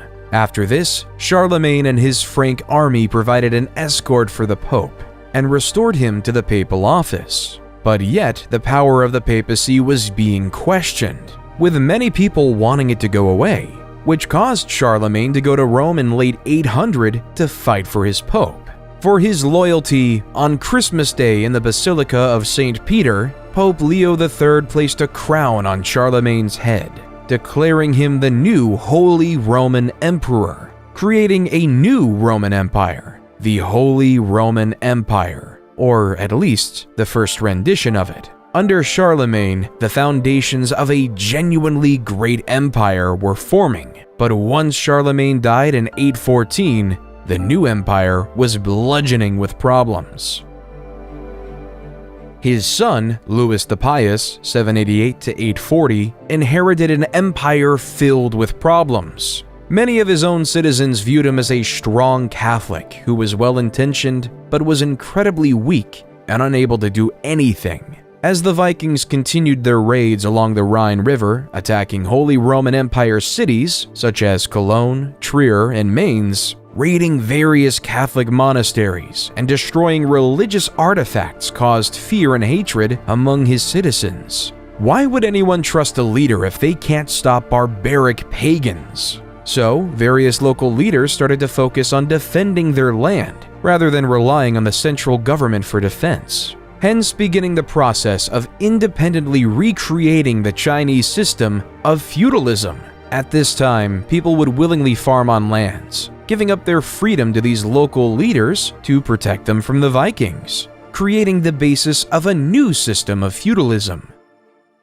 While the Holy Roman Empire might have been fighting with the Vikings and the Byzantines were fighting with the Arabs, in 820, a group of Arab raiders landed on the island of Crete. Over the next several years, Arab forces gradually gained control of the island, overcoming the resistance of the Byzantine defenders. The conquest was completed in 827, and Crete became part of the Arab Empire. The conquest of Sicily and Sardinia followed a similar pattern. In 827, a large Arab fleet landed on Sicily, and Arab forces quickly gained control of much of the island.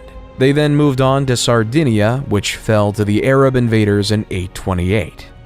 In the Holy Roman Empire, once Louis the Pious died in 840 AD, so did the Charlemagne Empire. The infighting between family members grew, leading to the Holy Roman Empire being divided between three family members in the famous Treaty of Verdun.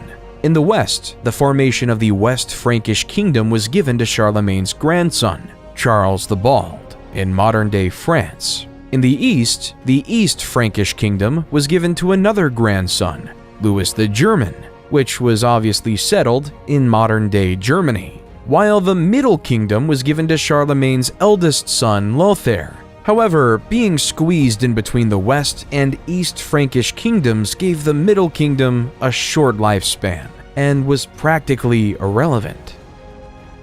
The Vikings weren't just a problem for mainland Europe, they were pillaging everything in mainland England. So in 871, the new king of Wessex, Alfred the Great, rose to power with one thing in mind: keeping everyone safe. Alfred built a network of fortifications known as burhs, designed to protect his people from Viking attacks. He also developed new military tactics and strategies and fostered alliances with other Anglo-Saxon kingdoms. Unlike in Great Britain, though, the Vikings were actually invited to Russia. According to Russian legend, the tribes in Russia were tired of dealing with political strife, so they invited the Varangians, a sect of Vikings, to establish order and a government over there. Hence, Rurik came with his two brothers to the city of Novgorod, and using the Vikings' famous force, they were able to establish order in the city, declaring Rurik as their new king, creating the Kievan Rus dynasty. Under the military leadership of Oleg, one of the Rurik kingsmen, the Kievan Rus started establishing Smolensk and Kiev in modern-day Ukraine, creating the forefront of Russia today. While back in England, expanding upon his grandfather Alfred the Great's alliance network, Athelstan was declared King of Essex. Athelstan was able to get all the Anglo-Saxon kingdoms to work together to fend off the Vikings of the British Isles. He was declared to be the first king of England due to his ability to navigate alliances and keep everyone safe, beginning one of the longest monarchies in human history. While the East Frankish kingdom was facing a similar problem, the pagan Magyars were attacking everyone across the kingdom, leaving the kingdom to live in fear. However, King Otto of the East Frankish Empire was able to defeat the pesky Magyars at the Battle of Lechfeld in 955. Then, in 961, he could fully conquer all of the kingdoms of Italy, restoring Christendom to all the former pagans. So in 962, Otto I was coronated to Pope John XII in Rome to be the new Holy Roman Emperor. In France, though, the West Frankish kingdom was struggling, because in 987, King Louis V, a direct descendant of Charlemagne, died at age 20 without leaving an heir to take over their dynasty, leaving the French monarchy in peril. So the French aristocracy had an election between Hugh Capet, a noble with extensive lands in the region of Isle-de-France, and Charles, Duke of Lower Lorraine. With the support of Adalbero, the Archbishop of Reims, Hugh Capet became the first king of France, starting the Capetian dynasty. However, at this time, the typical person in Europe was always living in fear. Every civilization was on the verge of conquering. They've all become land-hungry and were willing to fight for it. So across Europe at this time, every civilization started to entrench their society in the ideas of feudalism, leading to another social pyramid. At the bottom lay the serfs. Their job was to farm the land and ensure everyone was fed. Then came the knight, who provided protection for the people. Then came the nobles, who ruled over a specific territory, owning the land. Then came the kings, as previously mentioned, who gave lands to the nobles. But all the way at the top was the Pope, because the Pope could speak directly to God and had God-given ownership of all the lands. In the early 11th century, Leif Erikson was sent on a voyage to discover lands west of Greenland. If you look at a map, west of Greenland is the Americas. So Leif and his crew ventured to this new mystical land called Vinland, in modern-day Newfoundland, Canada. Leif and his crew spent the winter in Vinland, establishing a small settlement and trading with the local indigenous people. They also explored the surrounding area, which they found rich in natural resources, including timber, fish, and game. Leif and his crew returned to Greenland in the spring, where they were greeted as heroes for discovering new lands. Little did Leif know that he discovered a new continent for his European people. Though significantly less is known about the Americas, some historians believe that at the time, a similar type of expansion happened in the American continent, like in Europe. Sadly, we just don't have the historical records from this unique period. We know that the Mayans down in South America were building the impressive cities of Tikal, Palenque, and Chichen Itza, having a population of anywhere between 2 and 10 million. We also know that there were various tribes across the north, including the Cherokee, the Navajo, and the Inuits. The Inuits are most likely to have interacted with Leif's fleet. While back in Europe, in the holy city of Jerusalem laid the very famous church, the Church of the Holy Sepulchre. According to Christian belief, this church was built on the day Jesus was crucified and resurrected. However, in 1009 AD, Arab Caliph al-Hakim ordered the destruction of this sacred holy site. All of the sacred sites were destroyed, leaving them completely annihilated. When the news reached Europe, Christians were horrified. Pope Sergius IV sent a circular letter to all churches, calling for a holy fight in the Middle East and the expulsion of Muslims from the Holy Land. But yet the Arabs of the Abbasid Caliphate would actually be expelled by another before Jerusalem. The Seljuk Turks, a Central Asian Turkic people of the Muslim faith, were beginning to grow their empire. In 1055, they took over the Abbasid Caliphate capital city of Baghdad. The Seljuk Turks initially respected the Caliph, but the Seljuks took over the city over time. In 1076, they captured Medina, followed the next year by the capturing of Mecca, the holiest city in Islam.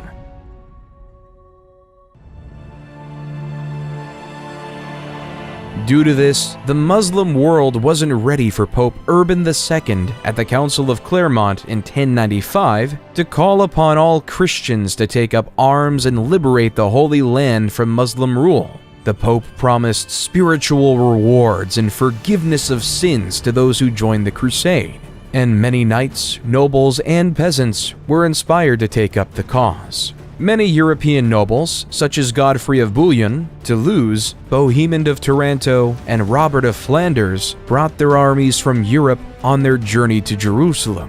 While the Christians were united, the Muslims were divided and unable to put up a strong defense against the Crusaders. Hence, the Christians took over the county of Edessa in 1098, and finally the holy city of Jerusalem in 1099. However, the crusade wasn't done. In 1144, the Muslim forces led by Turkish ruler Ahmad ad-Din Zengi launched a siege against Edessa. The city was poorly defended, and the Crusaders could not resist the Muslim forces for long. After a siege of several weeks, the city was breached, and the Muslim forces overran the city, killing or enslaving much of the population. But the Christians weren't happy with that, so in 1147, the massive armies of Europe came back with attempts to free Edessa. The Crusaders faced significant logistical challenges, including shortages of food and supplies. They were also plagued by infighting and political rivalries, which called the campaign to be in ruin after the disastrous loss of the Battle of Annab in 1149, which resulted in the capture of King Louis VII and the loss of much of the Crusader army. While the Christians and Muslims were fighting, the Hindus in the Khmer Empire under King Suryavarman II built a fantastic temple for the Hindu god Vishnu called the Angkor Wat. Vishnu is an important god in Hinduism, known as the preserver and protector of the universe. He has 10 incarnations, or avatars, and is often depicted as having blue skin and holding 4 objects. As you approach Angkor Wat, you are greeted by a massive moat and a grand entrance gate adorned with intricate carvings of mythological creatures and deities. The main temple rises like a towering mountain, with intricate carvings and reliefs that tell the stories of Hindu mythology and the history of the Khmer Empire. The temple's galleries are lined with stunning bas-reliefs depicting scenes of battles, ceremonies, and daily life in ancient Cambodia. At the heart of the complex is the central sanctuary, a massive pyramid-like structure surrounded by smaller temples and courtyards. The sanctuary is considered the most sacred part of the temple, adorned with intricately carved statues and images of Hindu gods and goddesses. It was an incredible feat of human ingenuity. But yet in 1187, the Muslim commander from Egypt, Saladin, became fed up with the Christian rule of Jerusalem. So he declared a holy war across the Muslim world in order to reconquer Jerusalem from the Christians. The battle occurred on a scorching hot day in the hills near the Sea of Galilee. Saladin's forces numbered around 20,000. The Crusaders had a much smaller force of around 12,000 knights, soldiers, and civilians under the aptly named king, King Guy. The battle began with skirmishes between the two sides, but soon escalated into a full-scale engagement. Saladin's forces could use their superior cavalry to encircle the Crusaders, who could not break through the Muslim lines. The heat and thirst soon took a toll on the Crusaders, who were weakened and disoriented. The Muslim forces took advantage of the situation. They launched a fierce attack, breaking through the Crusader lines and capturing many knights. King Guy and a small group of knights were able to escape the battlefield. Still, the majority of the Crusader army was destroyed. The loss of the battle was a severe blow to the Christian forces in the region, and it paved the way for Saladin's conquest of Jerusalem. But the Christians weren't going to allow that. So, guess what happened? Another crusade. This time, the 3 most powerful monarchs at the time, Emperor Frederick I of the Holy Roman Empire, King Richard I of England, and King Philip II of France, sent their best armies to reconquer the holy city of Jerusalem. However, all the force in the world couldn't retake Jerusalem from the grips of Saladin, leaving the Third Crusade to be a failure.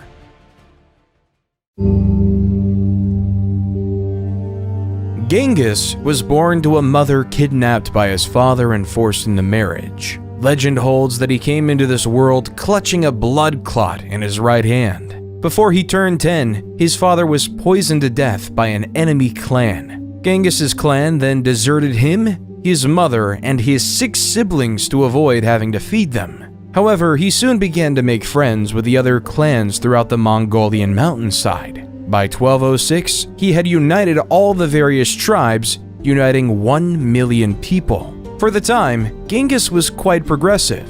He made it illegal to sell and kidnap women, banished the idea of enslavement of any Mongol, and even allowed freedom of religion. When it came to war, though, Genghis was as barbaric as the next one. His first campaign was against the Shisha kingdom in 1209. His army of mostly cavalrymen on horses quickly outnumbered and destroyed the kingdom. His next target was the Jin dynasty in China. From 1211 to 1214, the outnumbered Mongols ravaged the countryside, causing food shortages, resulting in the Jin army killing tens of thousands of their own peasants just so their elites could live.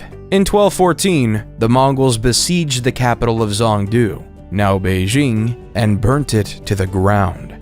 In the early 13th century, King John was facing increasing pressure from his barons, who were demanding greater rights and protections under the law. In response to their demands, John agreed to meet with the barons and negotiate a settlement. The result of these negotiations was the Magna Carta, a document that set out a series of rights and freedoms that the king could not violate. Among these rights were the right to a fair trial, the right to due process of law, and the right to be protected from arbitrary arrest and imprisonment. The Magna Carta also established the principle of habeas corpus, which required the government to produce a prisoner in court and provide a lawful reason for their detention. This principle has been a cornerstone of modern legal systems around the world. Then in 1217, there was another crusade, this time led by King Andrew II of Hungary and Duke Leopold VI of Austria, with the same goal in mind: to take over Jerusalem. The Crusaders successfully captured the city of Damietta in 1219, but they could not advance further into Egypt. After a series of setbacks, including capture and imprisonment of many Crusaders, the Christian forces were forced to abandon their campaign in Egypt. The Crusaders eventually agreed to a treaty with the Muslim forces, allowing them to leave Egypt unharmed, but without achieving their ultimate goal. Genghis Khan wasn't done though. In 1219, went to war against the Khwarezm Empire in present-day Turkmenistan, Uzbekistan, Afghanistan, and Iran. During his raids, the Mongol horde swept through one city after another, taking over the likes of Bukhara, Samarkand, and Urgench. Skilled workers such as carpenters and jewelers were usually saved, while aristocrats and resisting soldiers were killed. Unskilled workers, meanwhile, were often used as human shields during the next assault. No one knows with any certainty how many people died during Genghis Khan's wars, in part because the Mongols propagated their vicious image as a way of spreading terror. At Genghis Khan's death, he controlled a massive territory from the Sea of Japan to the Caspian Sea. However, even more impressively, around 8% of the men in South Asia descend from Genghis Khan today. In 1228, Emperor Frederick II of the Holy Roman Empire tried to conquer the Holy Land, but failed, ending the Sixth Crusade. Of course, the Holy Roman Empire couldn't be the only one crusading. King Louis IX of France in 1248 decided to start the Seventh Crusade to retake Jerusalem, but he was taken prisoner by the Muslims and forced to pay a hefty ransom as he retreated. However, that didn't deter King Louis IX, because in 1270 he was at it again, trying to free Jerusalem from the grips of Muslim rule, but this time he died of dysentery. Once King Louis IX died, his troops retreated, creating the eighth and final time there was a crusade. In England, though, in 1295, England was making a diplomatic headway. In a letter summoning Parliament, King Edward I wrote, "Since a most righteous law of the emperors ordains that what touches all should be approved by all, so it appears that common dangers should be met by remedies agreed upon in common. As King Edward, I would then request 1/10 of the incomes of nobles and 1/11 of the income of knights, creating one of the first parliaments we would see in the New Age." While down in Africa, a leader of extravagant wealth, Mansa Musa, was gaining power. On his famous Hajj, a religious Muslim pilgrimage to Mecca that every Muslim should make at least once in his life, Mansa Musa, with his caravan of camels and an army of scholars, gave vast amounts of gold to any poor person he saw, hence crashing all of the economies in northern Africa due to the inflation of gold. When Mansa Musa returned to Mali, he made it his life purpose to make Timbuktu the Muslim capital of knowledge. So Mansa Musa invested heavily in building the University of Sankore. Various Islamic faith scholars quickly made their way to Sankore to study Islamic theology, law, and literature with over 1 million manuscripts. Mansa Musa was also a very religious man with a policy that he commissioned a new mosque every Friday. However, sadly though, only the Djinguereber Mosque in Timbuktu stood the test of time.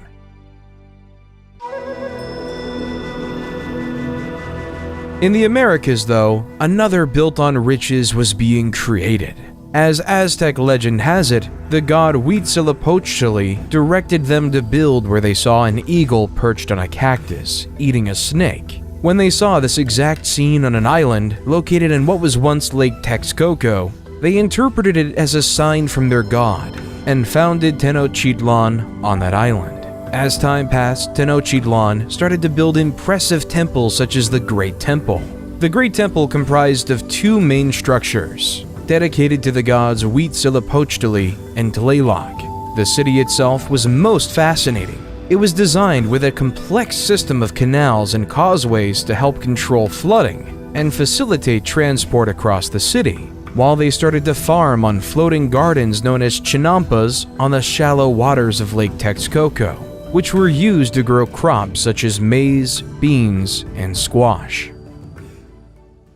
As Mali and the Aztecs were building their cities, England and France were in war for 100 years. The origins of the conflict lay with the status of the Duchy of Guyenne. In basic capitalistic terms, this was owned by the British Crown. However, the land itself was in France. The second reason was that the last direct descendant of Charlemagne, King Charles IV, died in 1328. So the next closest relative was Edward III, the King of England. So King Edward III claimed the rule of France in 1337, which was not liked by the French people. As the petty, erratic 100 Years' War raged on, the people of the world had to face a pandemic like no other. The bubonic plague. As the Italian poet Giovanni Boccaccio wrote, at the beginning of the malady, certain swellings either on the groin or under the armpits waxed to the bigness of a common apple, others to the size of an egg, some more and some less, and these the vulgar named plague boils. Historians believe this pandemic was spread by rats traveling through ships across Europe and merchants throughout the Silk Road. No matter how this plague was produced, around 75 to 200 million people died. With the death of so many people, especially the poor, landowners and nobles were required to allow farmers to keep more of the product they farmed, leading to more workers' rights. In China, though, a group of rebels known as the Red Turbans revolted against the Mongol rulers of China. The Red Turbans were led by a man named Zhu Yanzhong, born into a poor peasant family. Zhu built a strong following among the rebel forces, and eventually emerged as their leader. In 1368, Zhu declared himself emperor and established the Ming Dynasty, marking the beginning of a new era in Chinese history.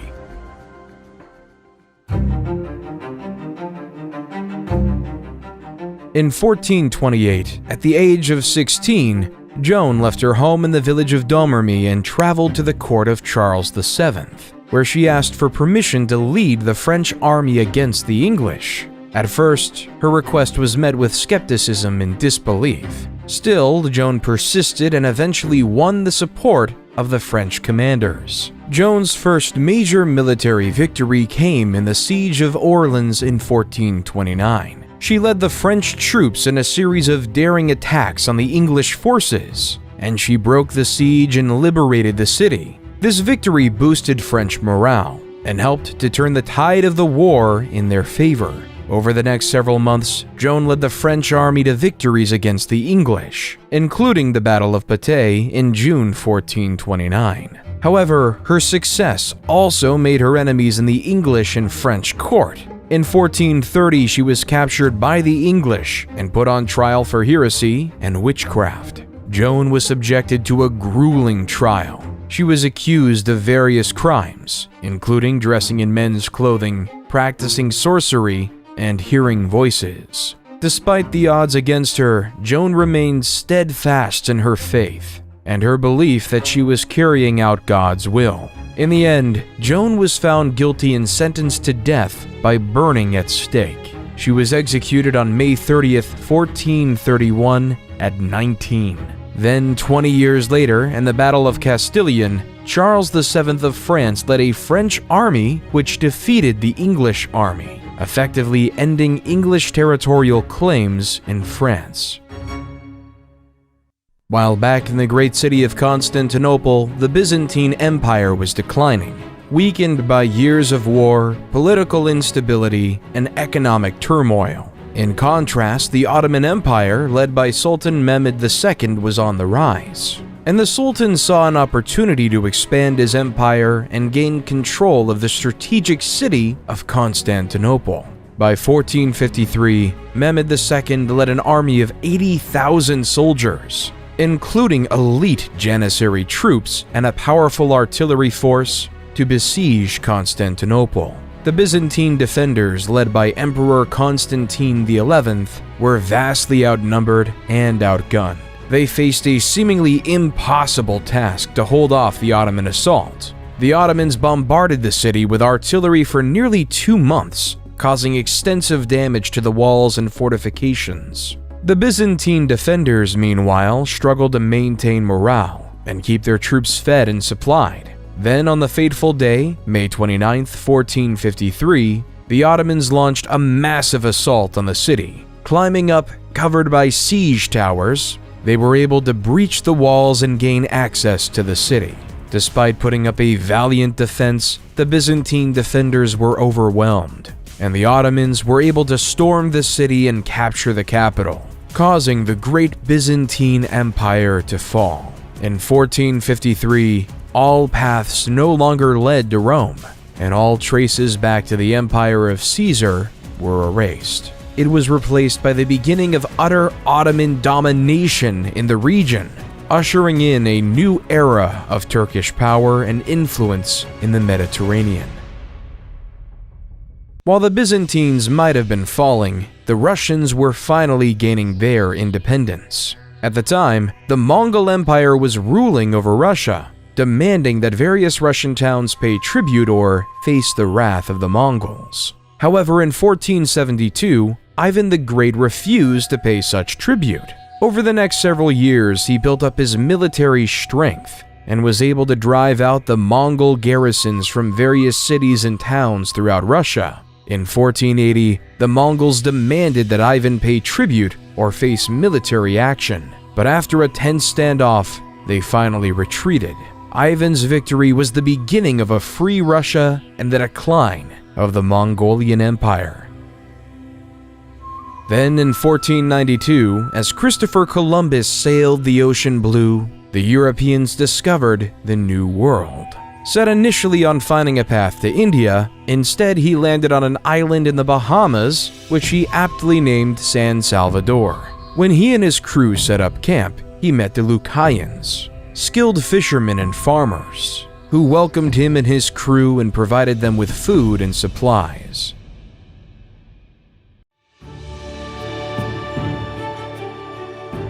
While back in Europe, a golden age of culture was upon us. In 1503, Leonardo da Vinci painted the Mona Lisa. Da Vinci's biographer, Walter Isaacson, says, "The Mona Lisa, to me, is the greatest emotional painting ever done.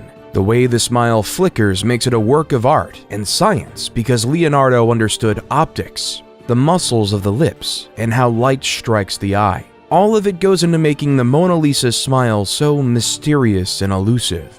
In 1504, Michelangelo sculpted David, Michelangelo would say, "In every block of marble, I see a statue as plain as though it stood before me, shaped and perfect in attitude and action. I have only to hew away the rough walls that imprison the lovely apparition to reveal it to the other eyes as mine see it." While in 1506, Michelangelo was painting the magnificent painting of the Sistine Chapel.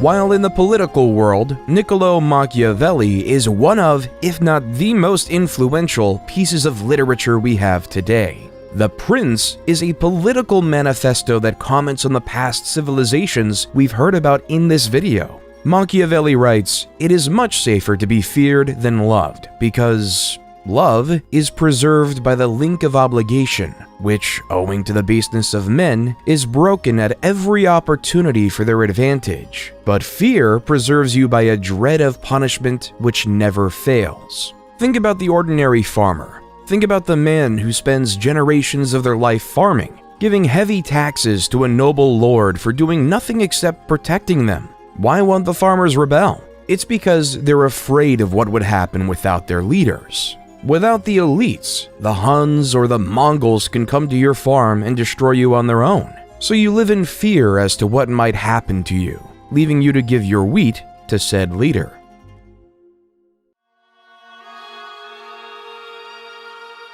Martin Luther, though, didn't just report on the basics of human nature. Martin wanted to make a difference and was sick of the Catholic Church. At the time, the Catholic Church was selling indulgences, which were certificates that people could purchase to reduce the amount of time they would spend in purgatory after they died.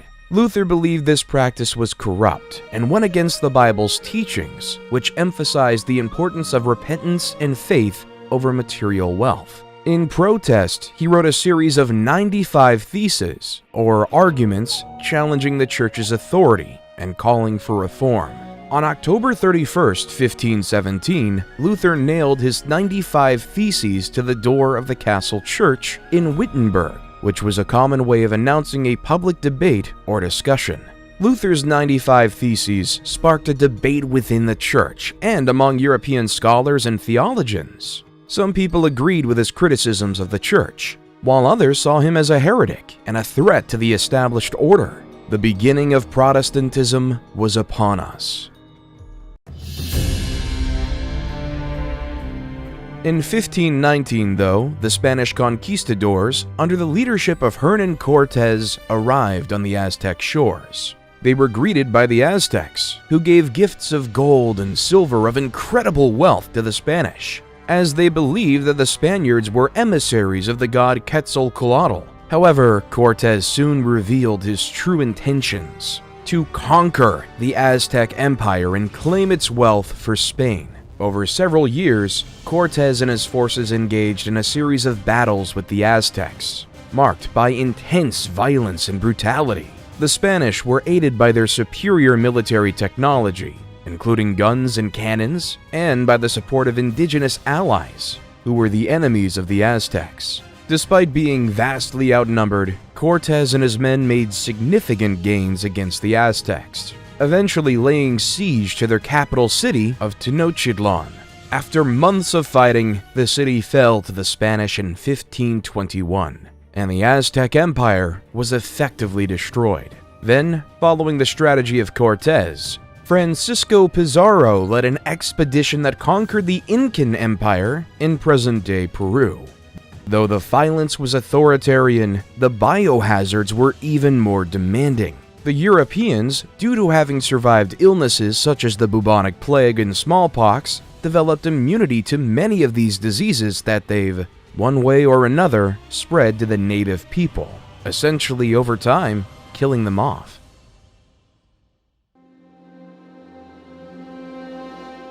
Under Suleiman the Magnificent's leadership, the Ottoman Empire became one of the most powerful and influential empires in world history. Suleiman was a brilliant strategist and military leader, and his reign was marked by significant conquests and political achievements. Like many other leaders, he set out to conquer the world. By the end of his reign, Suleiman the Magnificent presided over a vast empire, that stretched from southeastern Europe to the deserts of Arabia and from the shores of the Mediterranean to the plains of Persia. His conquests included the capture of Belgrade and Budapest in Europe, Jerusalem and Mecca in the Middle East, and Tabriz and Baghdad in Persia. The Ottomans also became the dominant naval power in the Mediterranean, with control over North African cities such as Algiers and Tunis, creating the dominant Ottoman civilization.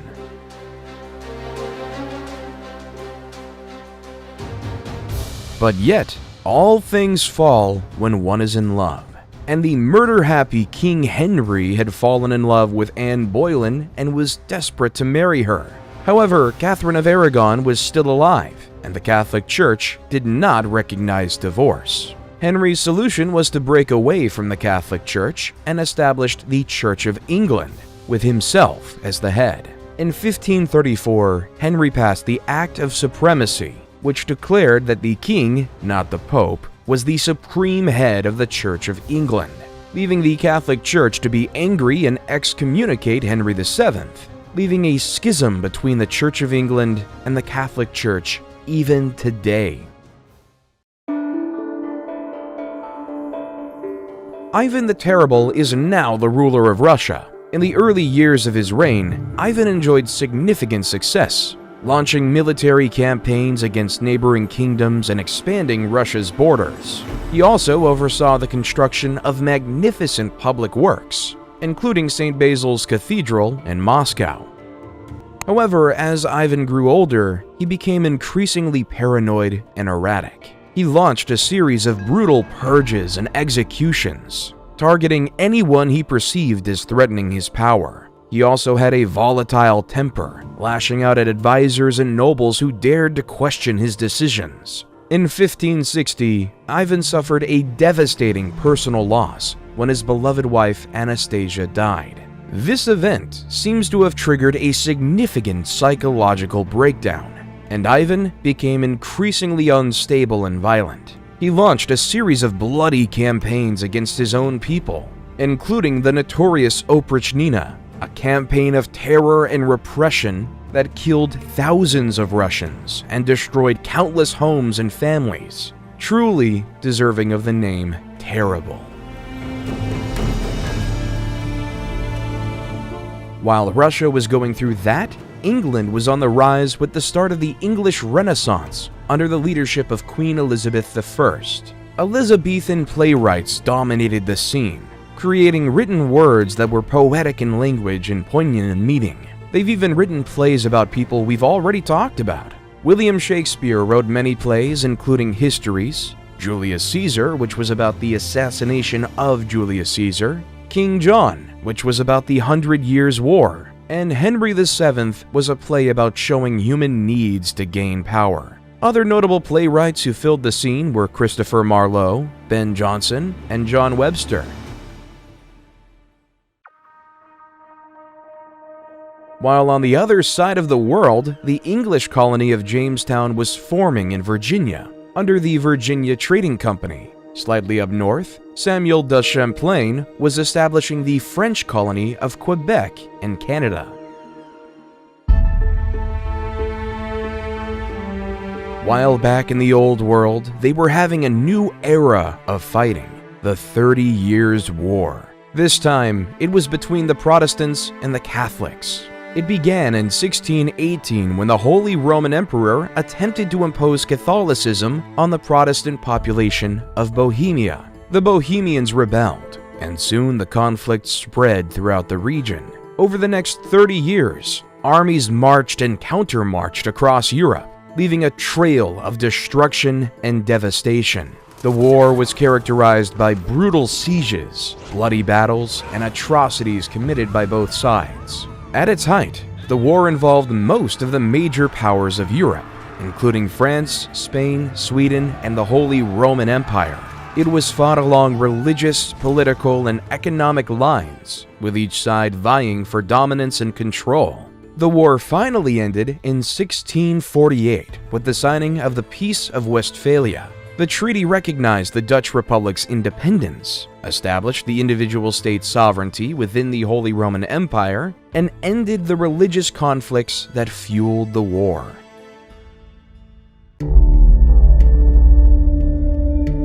While in China, the Ming court was plagued by corruption, factionalism, and economic decline. The emperor at the time, Chongzhen, faced mounting pressure from his advisors to strengthen the military and defend against the Manchu threat. However, his efforts were hindered by infighting among officials and a lack of resources. In 1644, the Manchu army, led by Prince Dorgon, launched a massive invasion of China. The Ming army, weakened by years of neglect and corruption, was no match for the highly disciplined and skilled Manchu forces. The Manchus quickly conquered Beijing and installed their puppet emperor, ending the Ming dynasty, continuing the cycle of dynasties in China.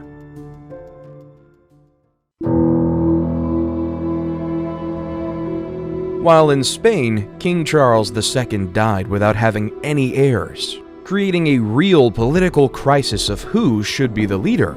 King Louis XIV of France supported his grandson, Philip, as the rightful heir to the Spanish throne, hoping to secure French influence over Spain and its territories. On the other hand, Emperor Leopold I of Austria supported the candidacy of Archduke Charles, a member of the Habsburg dynasty, who was seen as a potential ally against French expansionism.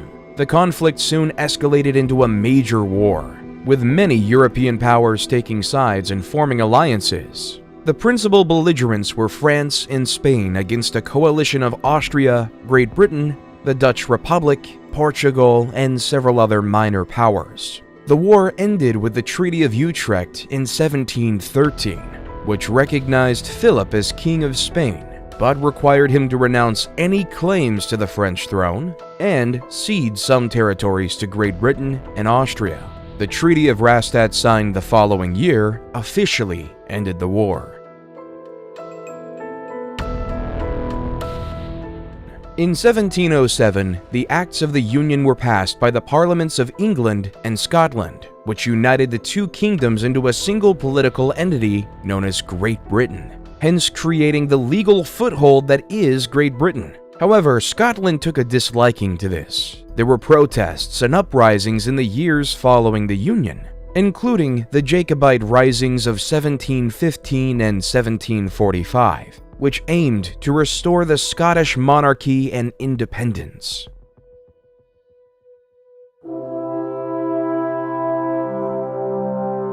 Then, on July 4th, 1776, a group of American patriots stood in a room in Philadelphia, signing a document that would say the words, "We hold these truths to be self-evident, that all men are created equal, that they are endowed by their Creator with certain unalienable rights, that among these are life, liberty, and the pursuit of happiness." War in the Americas was on. But back in Europe, the tone was quite different. Adam Smith published the famous book, The Wealth of Nations, the foundations of laissez-faire economics, which essentially says the market would balance itself out over time. In Austria, Mozart was performing his magnum opus, the Hafner Serenade. Mozart's Hafner Serenade is a charming and elegant work featuring courtly dance music and light, lyrical melodies. Its graceful melodies, subtle harmonies, and elegant instrumental writing characterize it.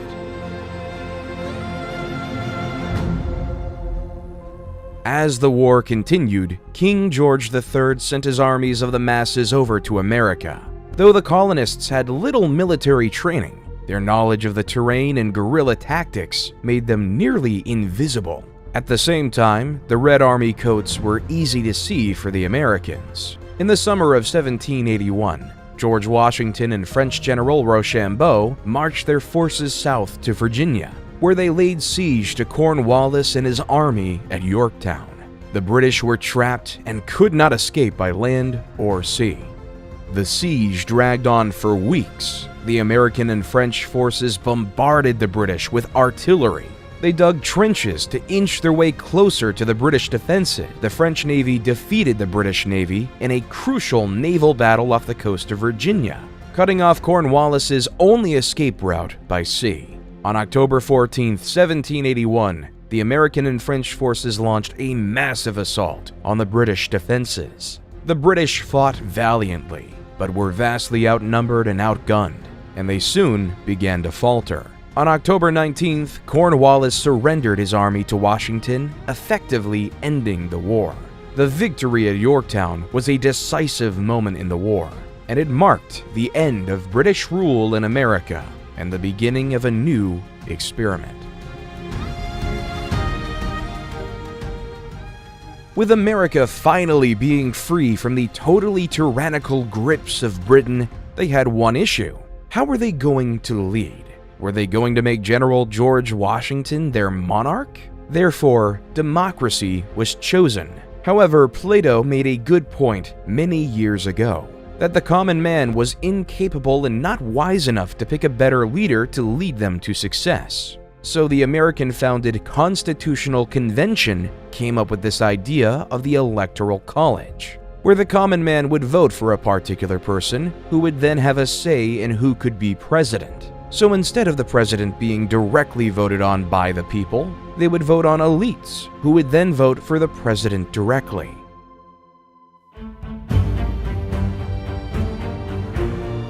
The French then noticed how well the American Revolution went. At the time, the French were ruled by King Louis XVI and his wife, Queen Marie Antoinette. As Queen Marie Antoinette told the peasants, "Let them eat cake," the people of France got together.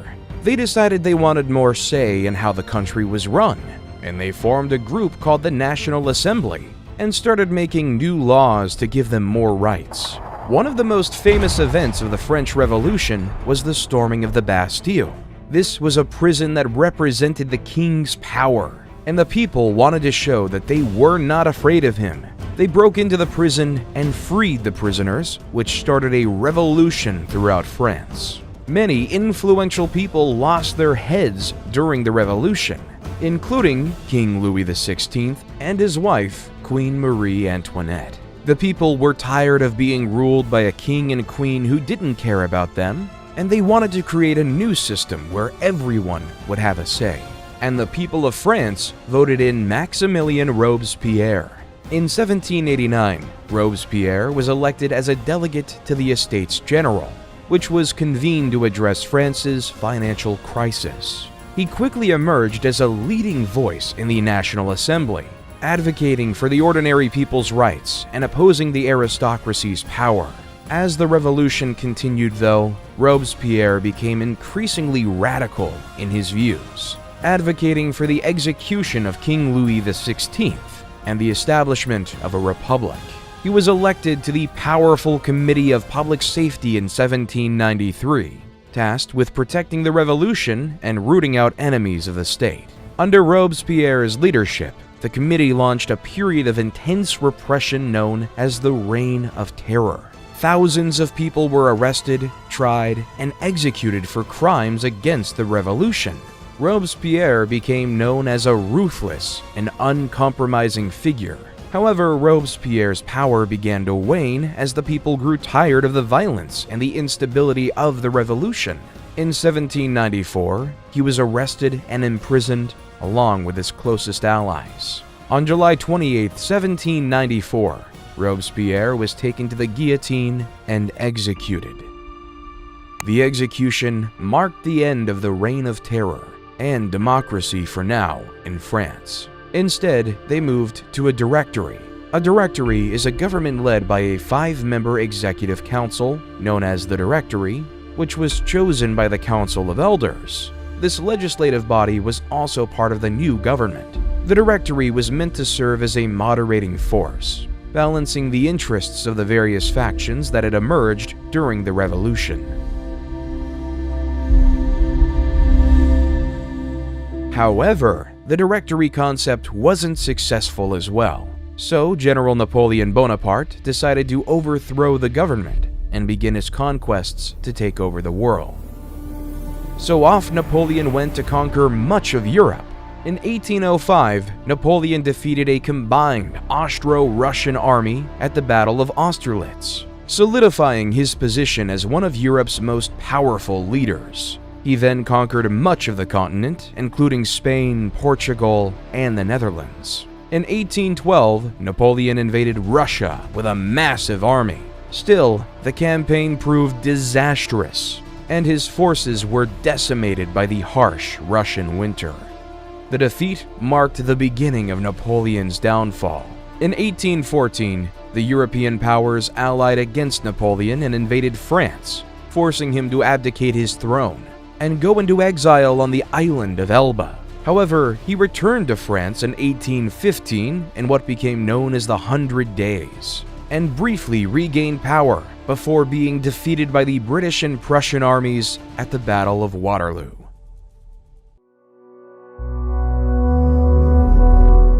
While back in the Americas, Simón Bolívar was on his military campaigns to free Latin American countries from the grasp of the Spanish colonial rule.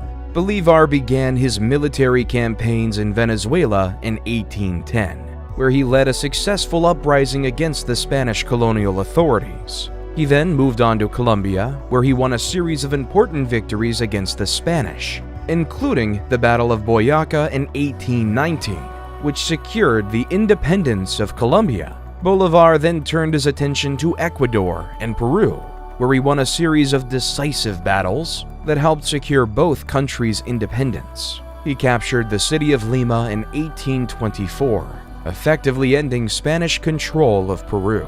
Bolívar's final military campaign was in Bolivia, where he led the fight for independence against the Spanish in 1825. Bolivia was named in honor of Bolívar, who played a critical role in its liberation.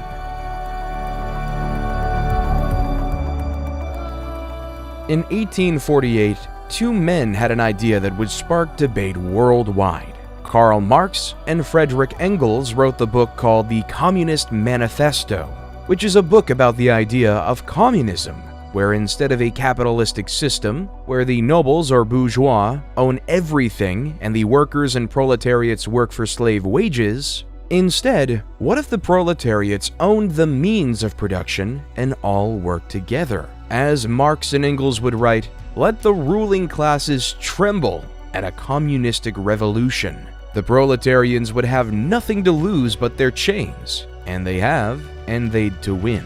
They would also write, the need for a constantly expanding market for its products chases the bourgeoisie over the whole surface of the globe.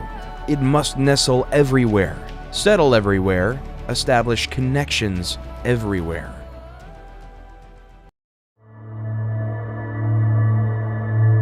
Right after the writing of the Communist Manifesto began a period in Europe known as the Scramble for Africa.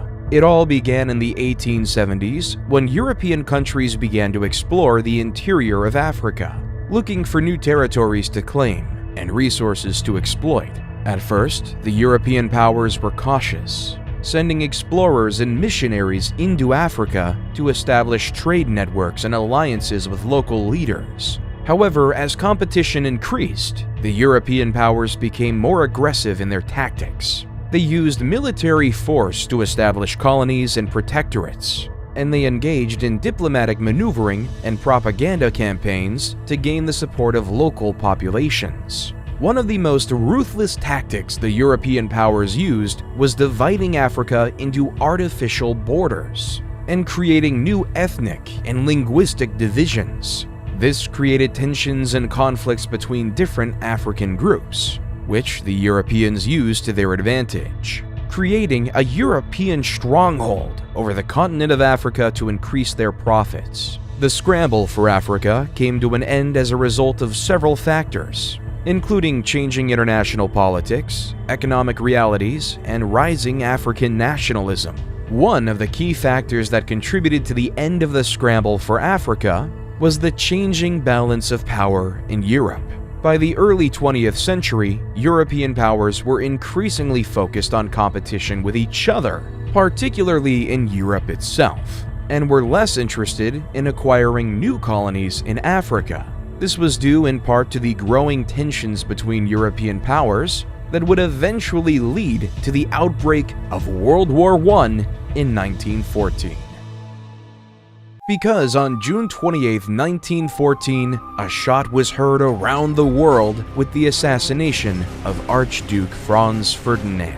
Franz Ferdinand was the heir to the throne of Austria-Hungary, and his assassination by a Serbian nationalist named Gavrilo Princip sparked a diplomatic crisis that quickly escalated into a global conflict. In the aftermath of the assassination, Austria-Hungary declared war on Serbia, triggering a complex web of alliances and treaties that drew other countries into the conflict. Germany, an ally of Austria-Hungary, declared war on Russia and France, while Great Britain, which had a treaty with Belgium, declared war on Germany. Within weeks, most of Europe was embroiled in a brutal and devastating conflict. In November 1918, after 4 years of brutal fighting, the Allied powers and the Central Powers agreed to an armistice, effectively bringing an end to the war and the demise of the Ottoman Empire. On November 11th, the armistice went into effect, and the guns fell silent across Europe.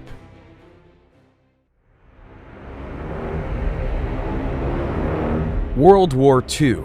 The peace was short-lived because a man named Adolf Hitler invaded Poland. Like Alexander the Great, Julius Caesar, Trajan, Attila the Hun, Genghis Khan, Napoleon Bonaparte, and Suleiman the Great, Adolf Hitler wanted to establish an empire for his nation and his people.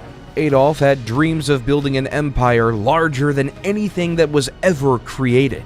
He wanted to make the Roman Empire look like nothing. However, for the sake of the world, and especially those Hitler viewed as undesirable vermin, in April 1945, Soviet forces began a massive assault on Berlin.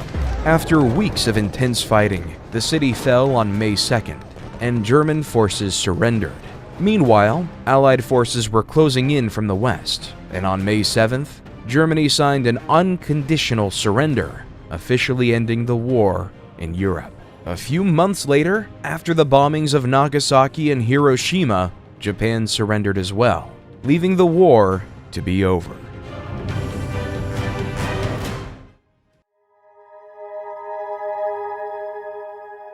From World War II on, the world has faced a technological revolution. With Alan Turing's invention of the computer during the war, the world became global.